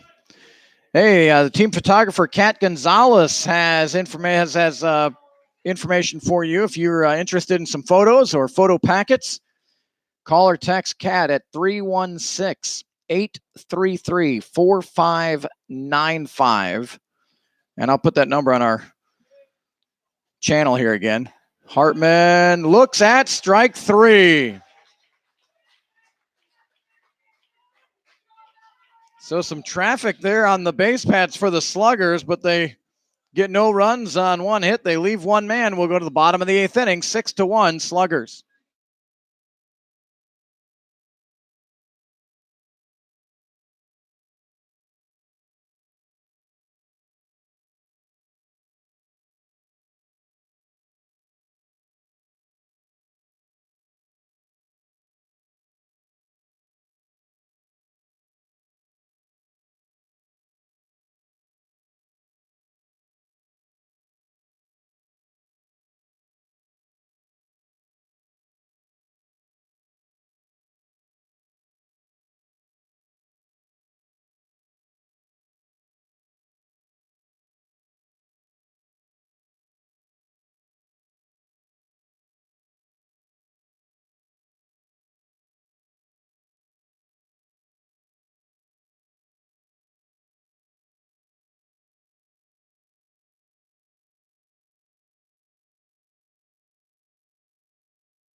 Bottom of the 8th inning.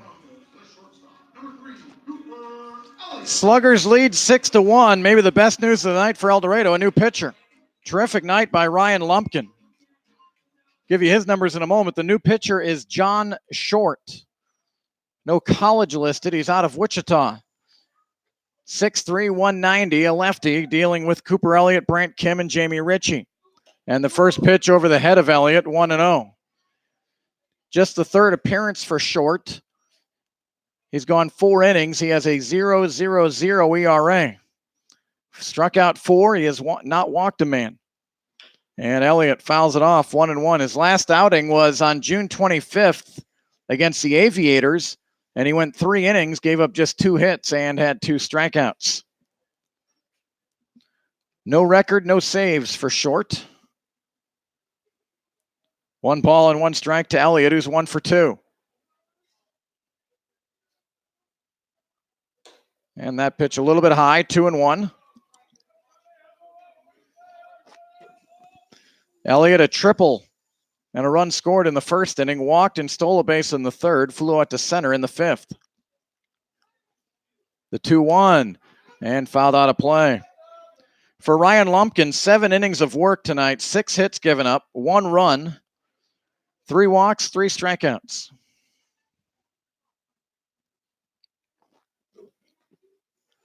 Two of his 3 strikeouts were the 3rd and 4th outs of the game. Elliott up the middle, snared by Short. What a play by the pitcher, Short.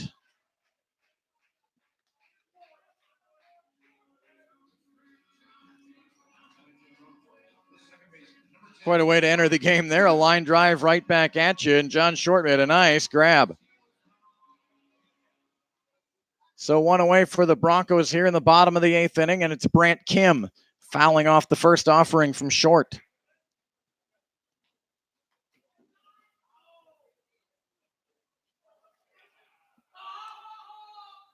No balls and a strike.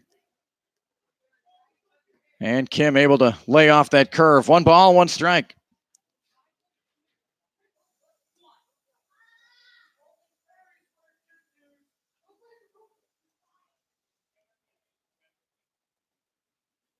The 1-1 is in there for a strike. 1 ball and 2 strikes.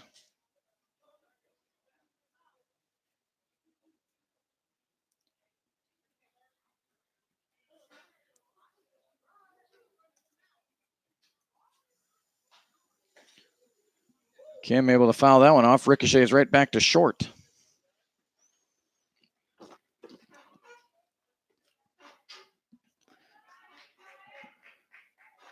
Call or text Kat Gonzalez for photo information. I've posted the number on the broadcast there on the chat window. Here's the 1-2. Inside, 2-2. Brant Kim is 0 for 3. 3 groundouts to short tonight. 1 RBI.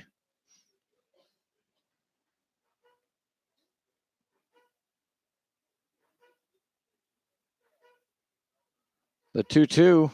And Kim hits it hard but foul into the Bronco bullpen.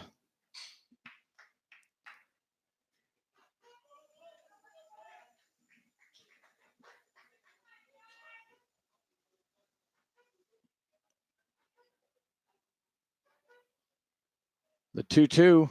And served into right field, a base hit. A 1-out single for Kim. And the Broncos continue to, they've had a runner on every inning. Can they string a couple of hits together? Is the question for El Dorado. Jamie Ritchie is 2 for 3 tonight. Singles in the first and the 6th. The pop out to second in the 4th inning.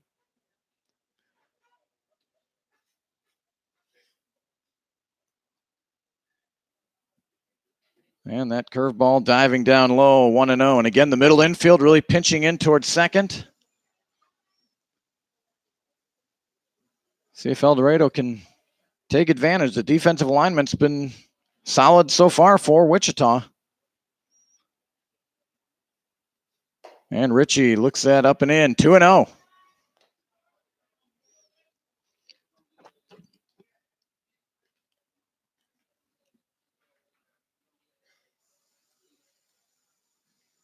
Brant Kim with a lead off of first. The 2-0 to Ritchie is in there for a strike. 2 balls and 1 strike.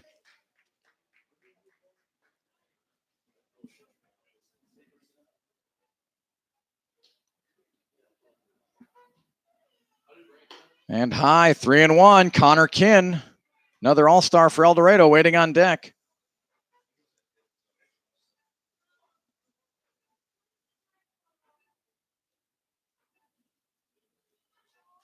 Three-one pitch. Ritchie will look for something he likes here. And didn't like that. It's outside and ball 4. So with 1 out, runners at first and second for El Dorado.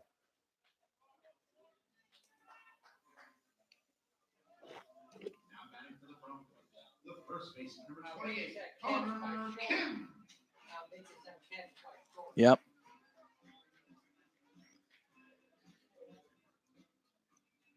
The Hutch Monarchs have defeated Salina tonight 4-3. And Cheney 17, Derby 7 in the 7th inning at Derby. 17 runs. They're about to run rule them. Kinn lifts it into shallow center field. Cohort coming in. He'll make the catch for the 2nd out. And the Broncos will look for a 2-out hit here from Jordan Griffin.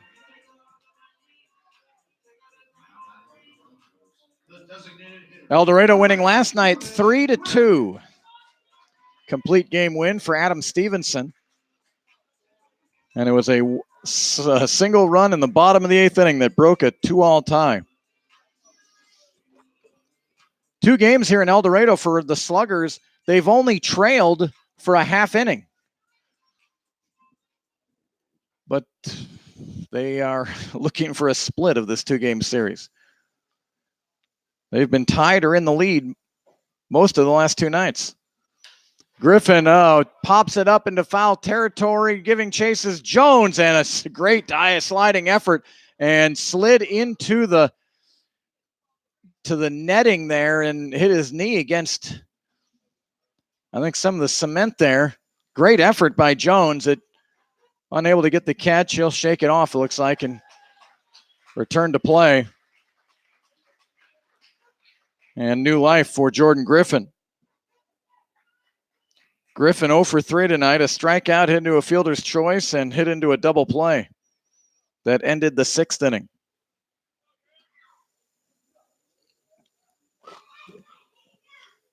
If Jones had been holding the runner on first, which he wouldn't with runners at first and second, he probably makes that catch. But as you can see on your screen, he's playing behind the runner with a 6-1 lead. And Griffin able to hold up there. 1 ball and 1 strike.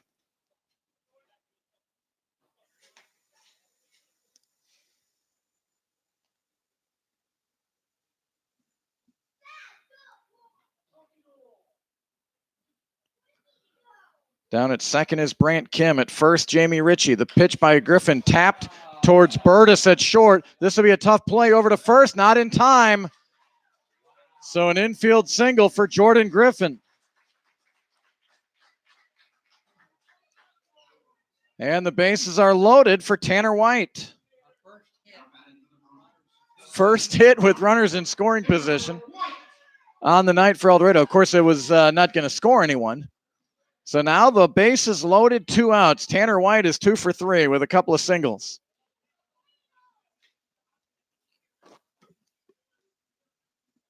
How big is that catch by Short? Big catch there by Short to lead off this inning on the line drive by Cooper Elliott.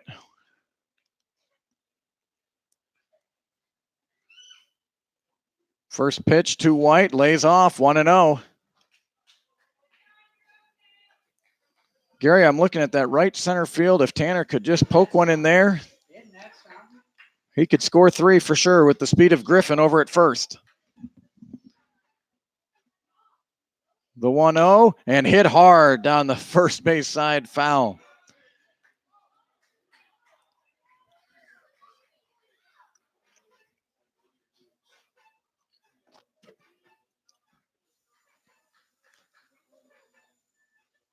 One ball and 1 strike.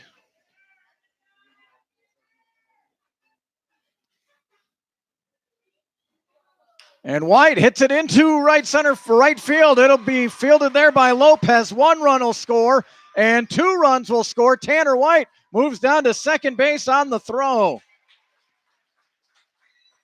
There is the hit the Broncos have been looking for all night. A 2 RBI single. Griffin moves over to third. Kim and Ritchie score on the play, and it's 6-3. And now the manager again talking to the umpire. We'll see what kind of switches he's going to make here. Cross Bay represents the tying run at the plate for El Dorado in a 6-3 game. There's some kind of change going on. The umpire is changing his scorecard right now.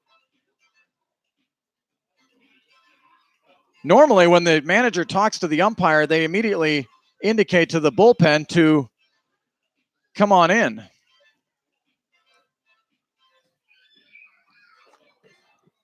Well, I'm perplexed by that. No change being made.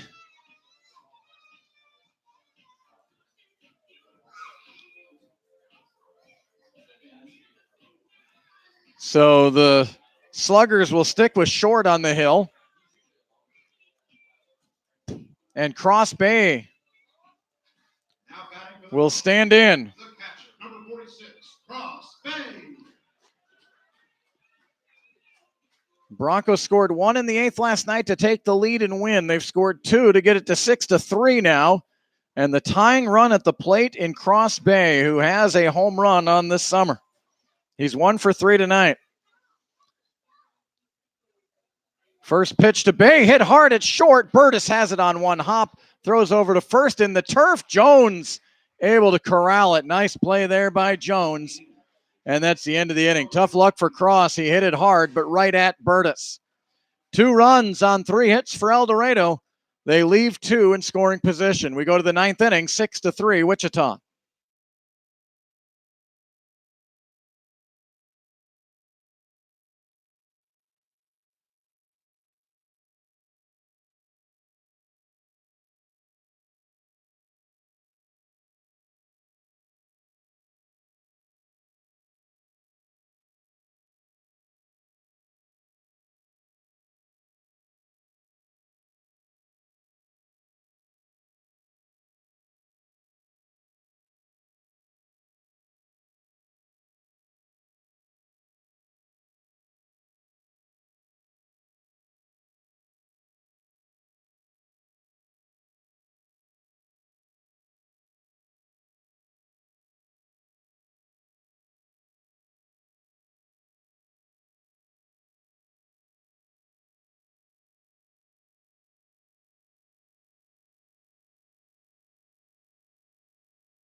New pitcher for El Dorado is Kyle Collins.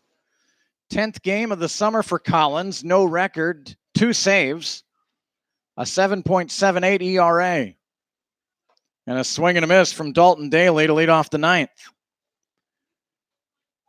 Collins had an interesting night out his last time here on June 26th against Andale. He went 3 innings. He didn't give up a hit, but 5 walks and 2 runs. Hit hard towards second and just out of the reach of Brant Kim into right field. A leadoff single for Dalton Daly. Good effort by Kim. Just missed it. So that'll bring up Abel Osario. 6-3 Sluggers here in the 9th.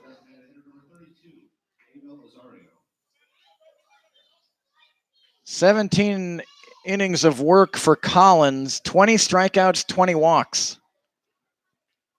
14 hits, now 15. Curveball missing, 1-0.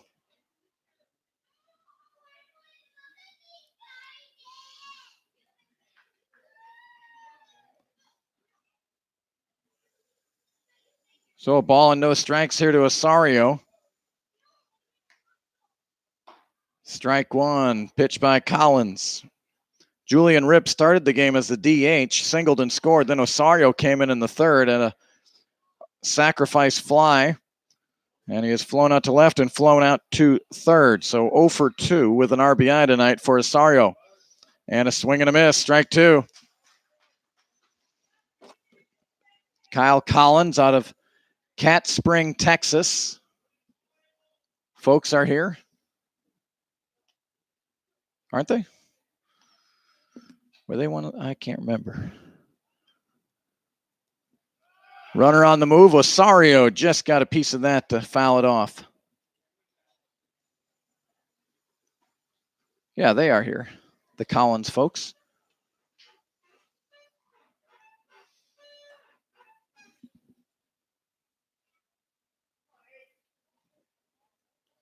Wichita with 2 in the first, 2 in the third, 2 in the sixth. El Dorado with 1 in the first and 2 in the eighth. And ooh, look out, up and in on Osario. 2 balls and 2 strikes.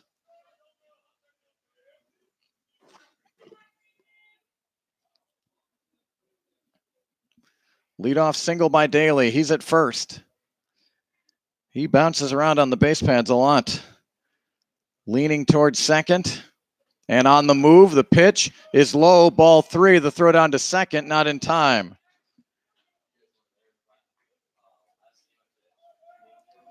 Daly, by the way, now is 4 for 5 tonight.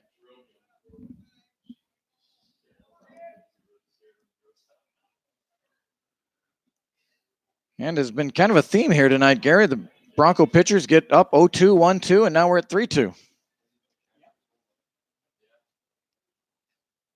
And Osario able to hang in there, fouled it off.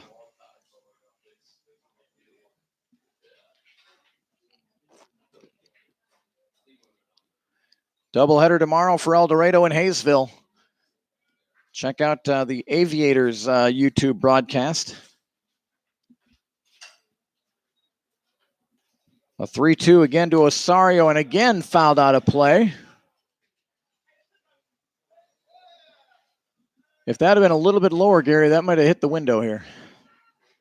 Just hit the facing of the stadium and ricocheted back down.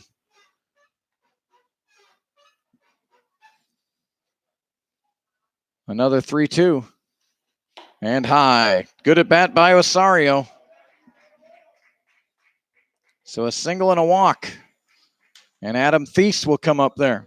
Adam Thies has had the hard luck night. He's been on base 4 times, but he's been hit 3 times.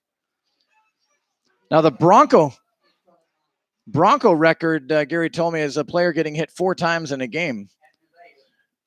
I don't know about a visiting player, though.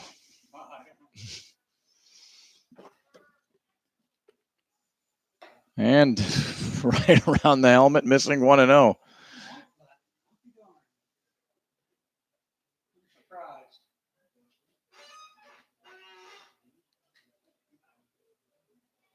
One ball, no strikes to Thies. His only official at bat, a single.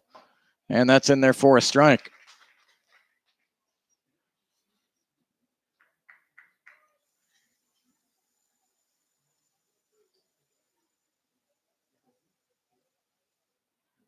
Nobody away for the Sluggers here in the 9th. And high with a fastball, 2-1.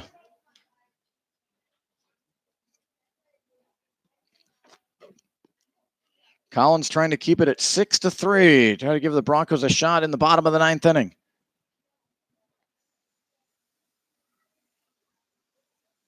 The 2-1, swing and a miss, strike 2. When we get to the bottom of the 9th inning, it'll be Rodden, Cox, and Elliott for El Dorado.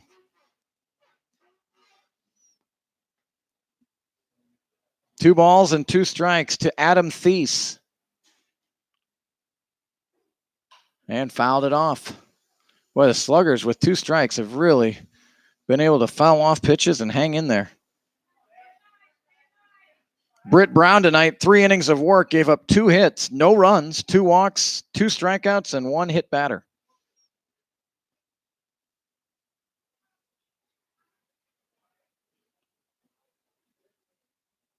Two from Collins, missing, and 3-2.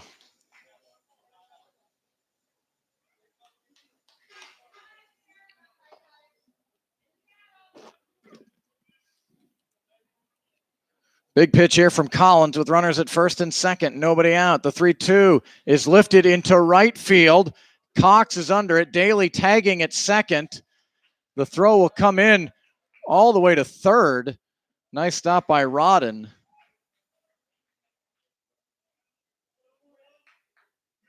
So 1 away and runners at the corners with Chris Lopez coming up. RBI single way back in the first inning for Lopez. He's flown out to center twice and struck out.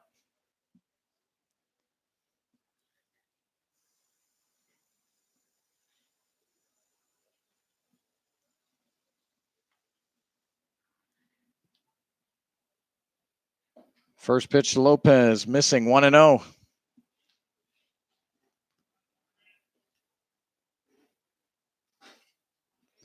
Don't forget, our games are archived here on YouTube. You can go back and watch any of them that you like from this season or seasons past. The 1-0, cross the knees for a strike. 1 ball and 1 strike. And be sure to just subscribe to my channel, and you can get alerts whenever we go on. Our next broadcast Thursday night. The 1-1. Well, I thought that was going to hit him. Then I thought maybe it curled around on the inner corner, but missing. 2-1.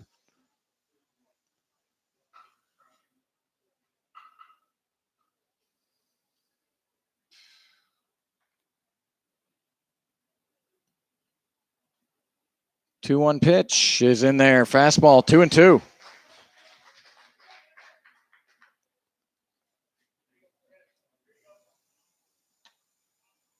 Don't go to 3-2. Make it happen. Over at third is Daly. Osario at first. And in the turf, and another full count. We've had them all night.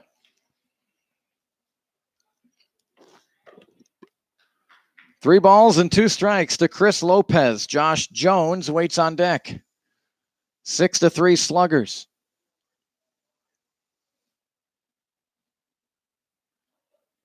And high, ball 4.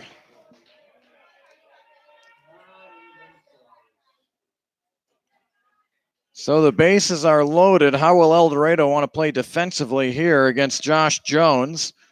Jones has hit into a 6-4-3 double play tonight. He's 1 for 4.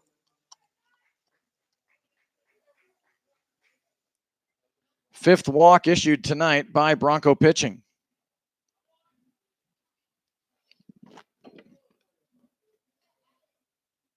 First pitch to Jones, in there for a strike. Connor Kinn over at first is playing in. Rodden playing pretty much normal position, and the middle infielders at double play depth as well.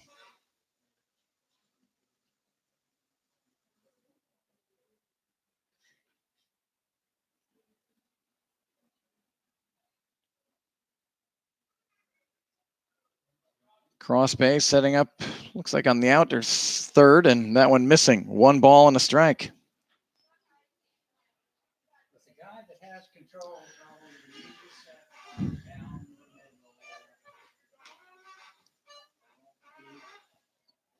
Single, walk, a fly out to right, and a walk. Bases loaded, 1 away for the Sluggers.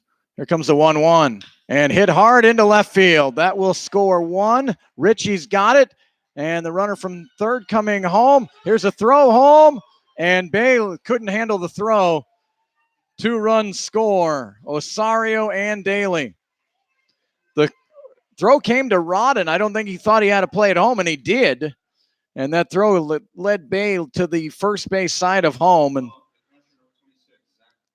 a 1-out single drives in 2 by Jones, who had a 182 average coming in, but he's got 2 hits tonight and 3 RBIs.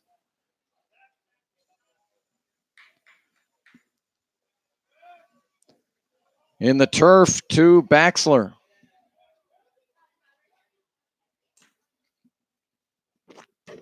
So 2 big runs by the Sluggers. They get their lead back to 5 again at 8-3. Baxler's 2 for 4 with a run scored tonight. The 1-0. Up and in, 2-0.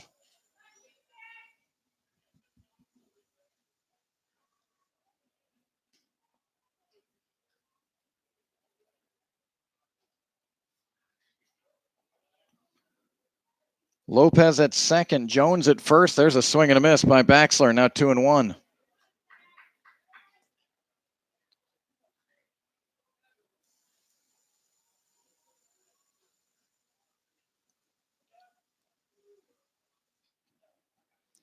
Kyle Collins ready for the 2-1. And low, 3-1.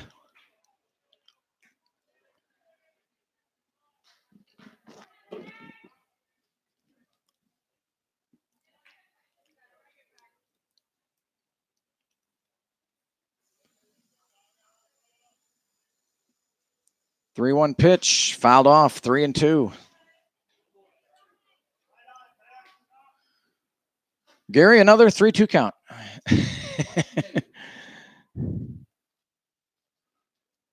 Cheney did win 17-7, a run rule over Derby. They had at least 4 home runs. They're now 19-3 in the Western Division. 3-2 high, ball 4.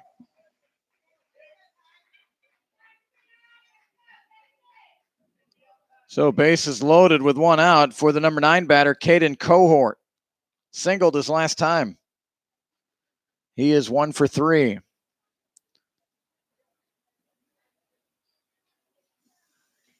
El Dorado currently 2.5 games behind Hayesville, who won today in Great Bend. If the score stays where it's at, the Broncos will fall to 3 games out of first. But 2 big games with the Aviators tomorrow.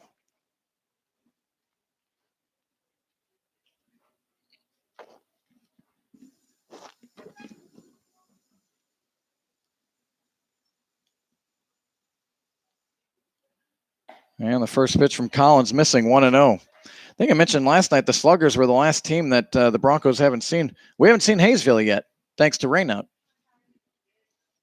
So tomorrow will be the first time seeing the Aviators. 1-0 pitch. That's in there for a strike. 1 ball and 1 strike.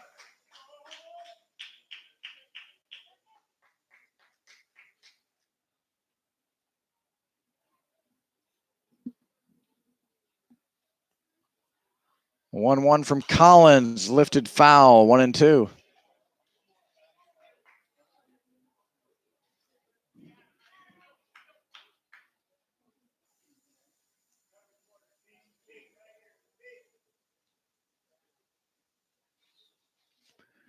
I just looked on Twitter. 5 home runs hit tonight by Cheney in their 17-7 win. They're quite a hitting team. Swing and a miss. Strike 3 of Cohort.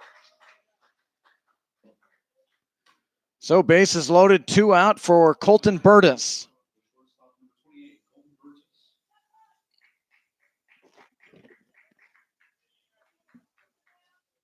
Eighth batter of the inning for the Sluggers.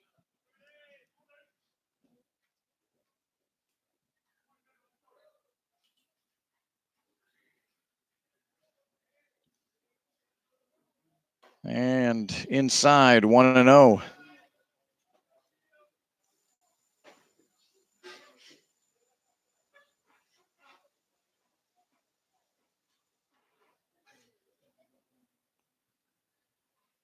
Burgess lifts this one down the right field line, slicing into foul territory. Kinn ran a long way, almost got there, but just a foul ball.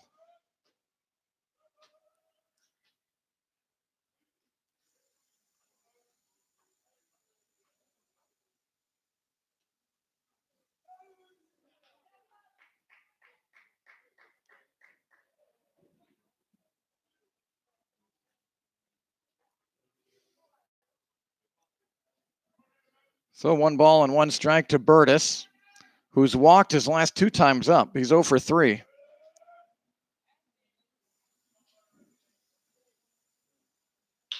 Hits it towards short, and Elliott started towards second. That one goes in the hole. 1 run is in, and 2 runs are in, and that makes it 10-3 Wichita.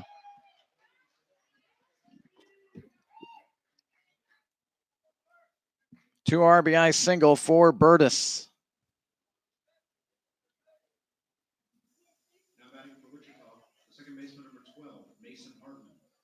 So runners at first and second. The 9th batter of the inning is Mason Hartman.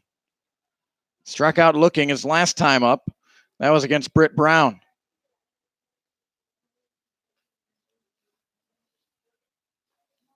And the first pitch in there for a strike. Single, walk, fly out, walk. 2 RBI single, walk, strikeout, 2 RBI single. 4 are in for the Sluggers.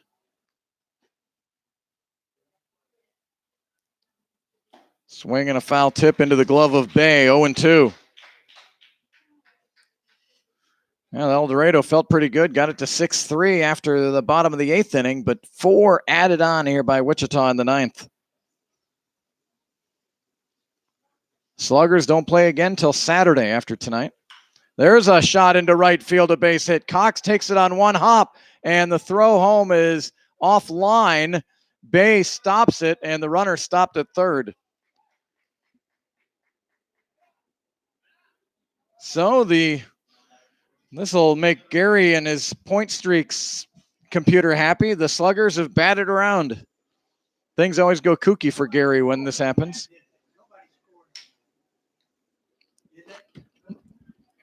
So Dalton Daly will come up with the bases loaded, and he is 4 for 5 tonight. 3 runs scored and 1 RBI. He's been the offensive star for the Sluggers, and he's got a great opportunity here with the bases juiced, I should say, loaded up. And he looks at a first pitch strike. A double in the first, a single in the third, a single in the sixth, and a single here in the ninth.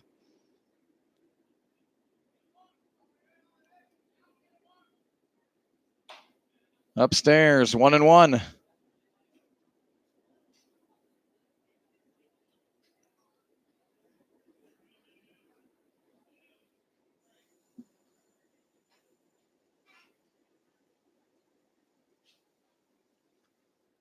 The 1-1. Hit hard out into left field and deep. Going back is Richie, and it's gone. A grand slam for Dalton Daly.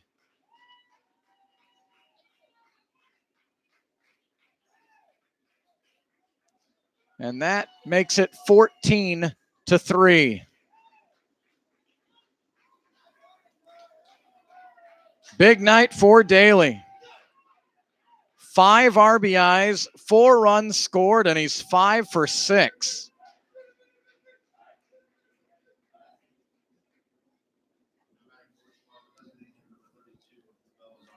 So here comes Osario, and he is first pitch swinging and fouling it off.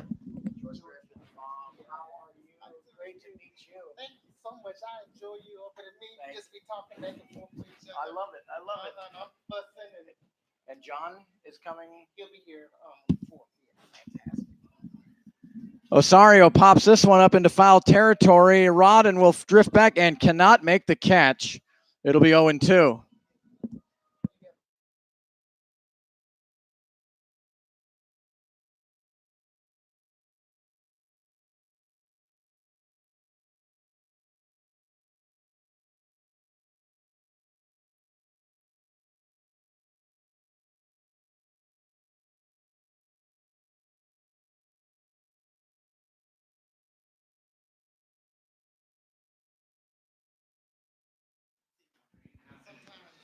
There's a strikeout of Osario, and that will end the inning. 8 runs score for Wichita. We go to the bottom of the 9th inning, 14-3, Sluggers.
A little dead air visiting with Jordan Griffin's mom, and she is delightful. Braden Rodden hits it hard, but right at the first baseman, and Jones able to get the first out here in the 9th inning. And who? The right fielder, number 5, Carson Cox. They really want me to do the walk-up so I can get him back. He has like one at bats. Patty Walsh is the new pitcher for the Sluggers. Tall, lanky kid. And Carson Cox looks at ball 1. 8 runs on 5 hits for the Sluggers in that 9th inning. Really blow this thing open. 2-0 to Cox.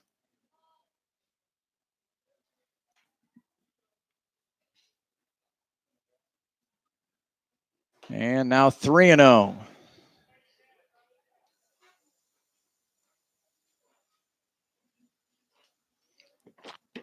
Dalton Daly for Wichita, 5 for 6, 5 RBIs, 4 runs scored.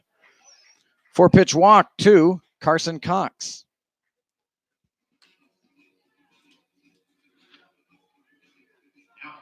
Parker Johnson is going to hit here for Cooper Elliott with a little Led Zeppelin walk-up music. I like that. And the first pitch to Johnson in there for a strike. First at bat for Johnson, it looks like, Gary. Second at bat? Okay.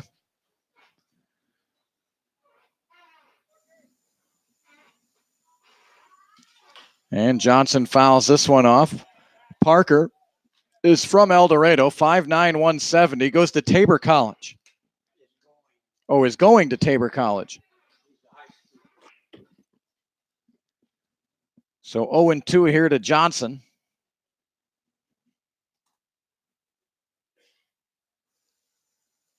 And a broken bat hit back to the pitcher, over to second for 1, to first, and a double play. The third of the night turned by Wichita, and they wrap it up with the win. So we'll get the final totals here added up.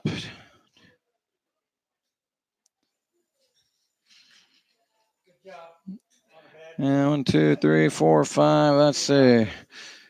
14 runs for the Sluggers, 6, 7, 8, 10, 11, 16. There we go. 1, 2, 4.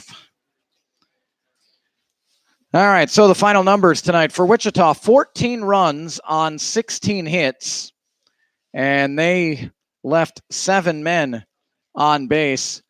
For El Dorado tonight, 3 runs on 9 hits, and they left 7 on base.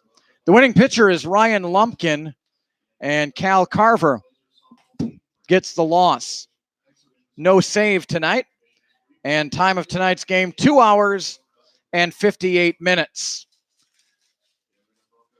The Wichita Sluggers, with this win, improved to 8-13. They've got a nice break now. Their next game isn't until Saturday. The El Dorado Broncos fall to 10-9, 3 games out of first, and a huge doubleheader tomorrow in Hayesville against the first place Aviators.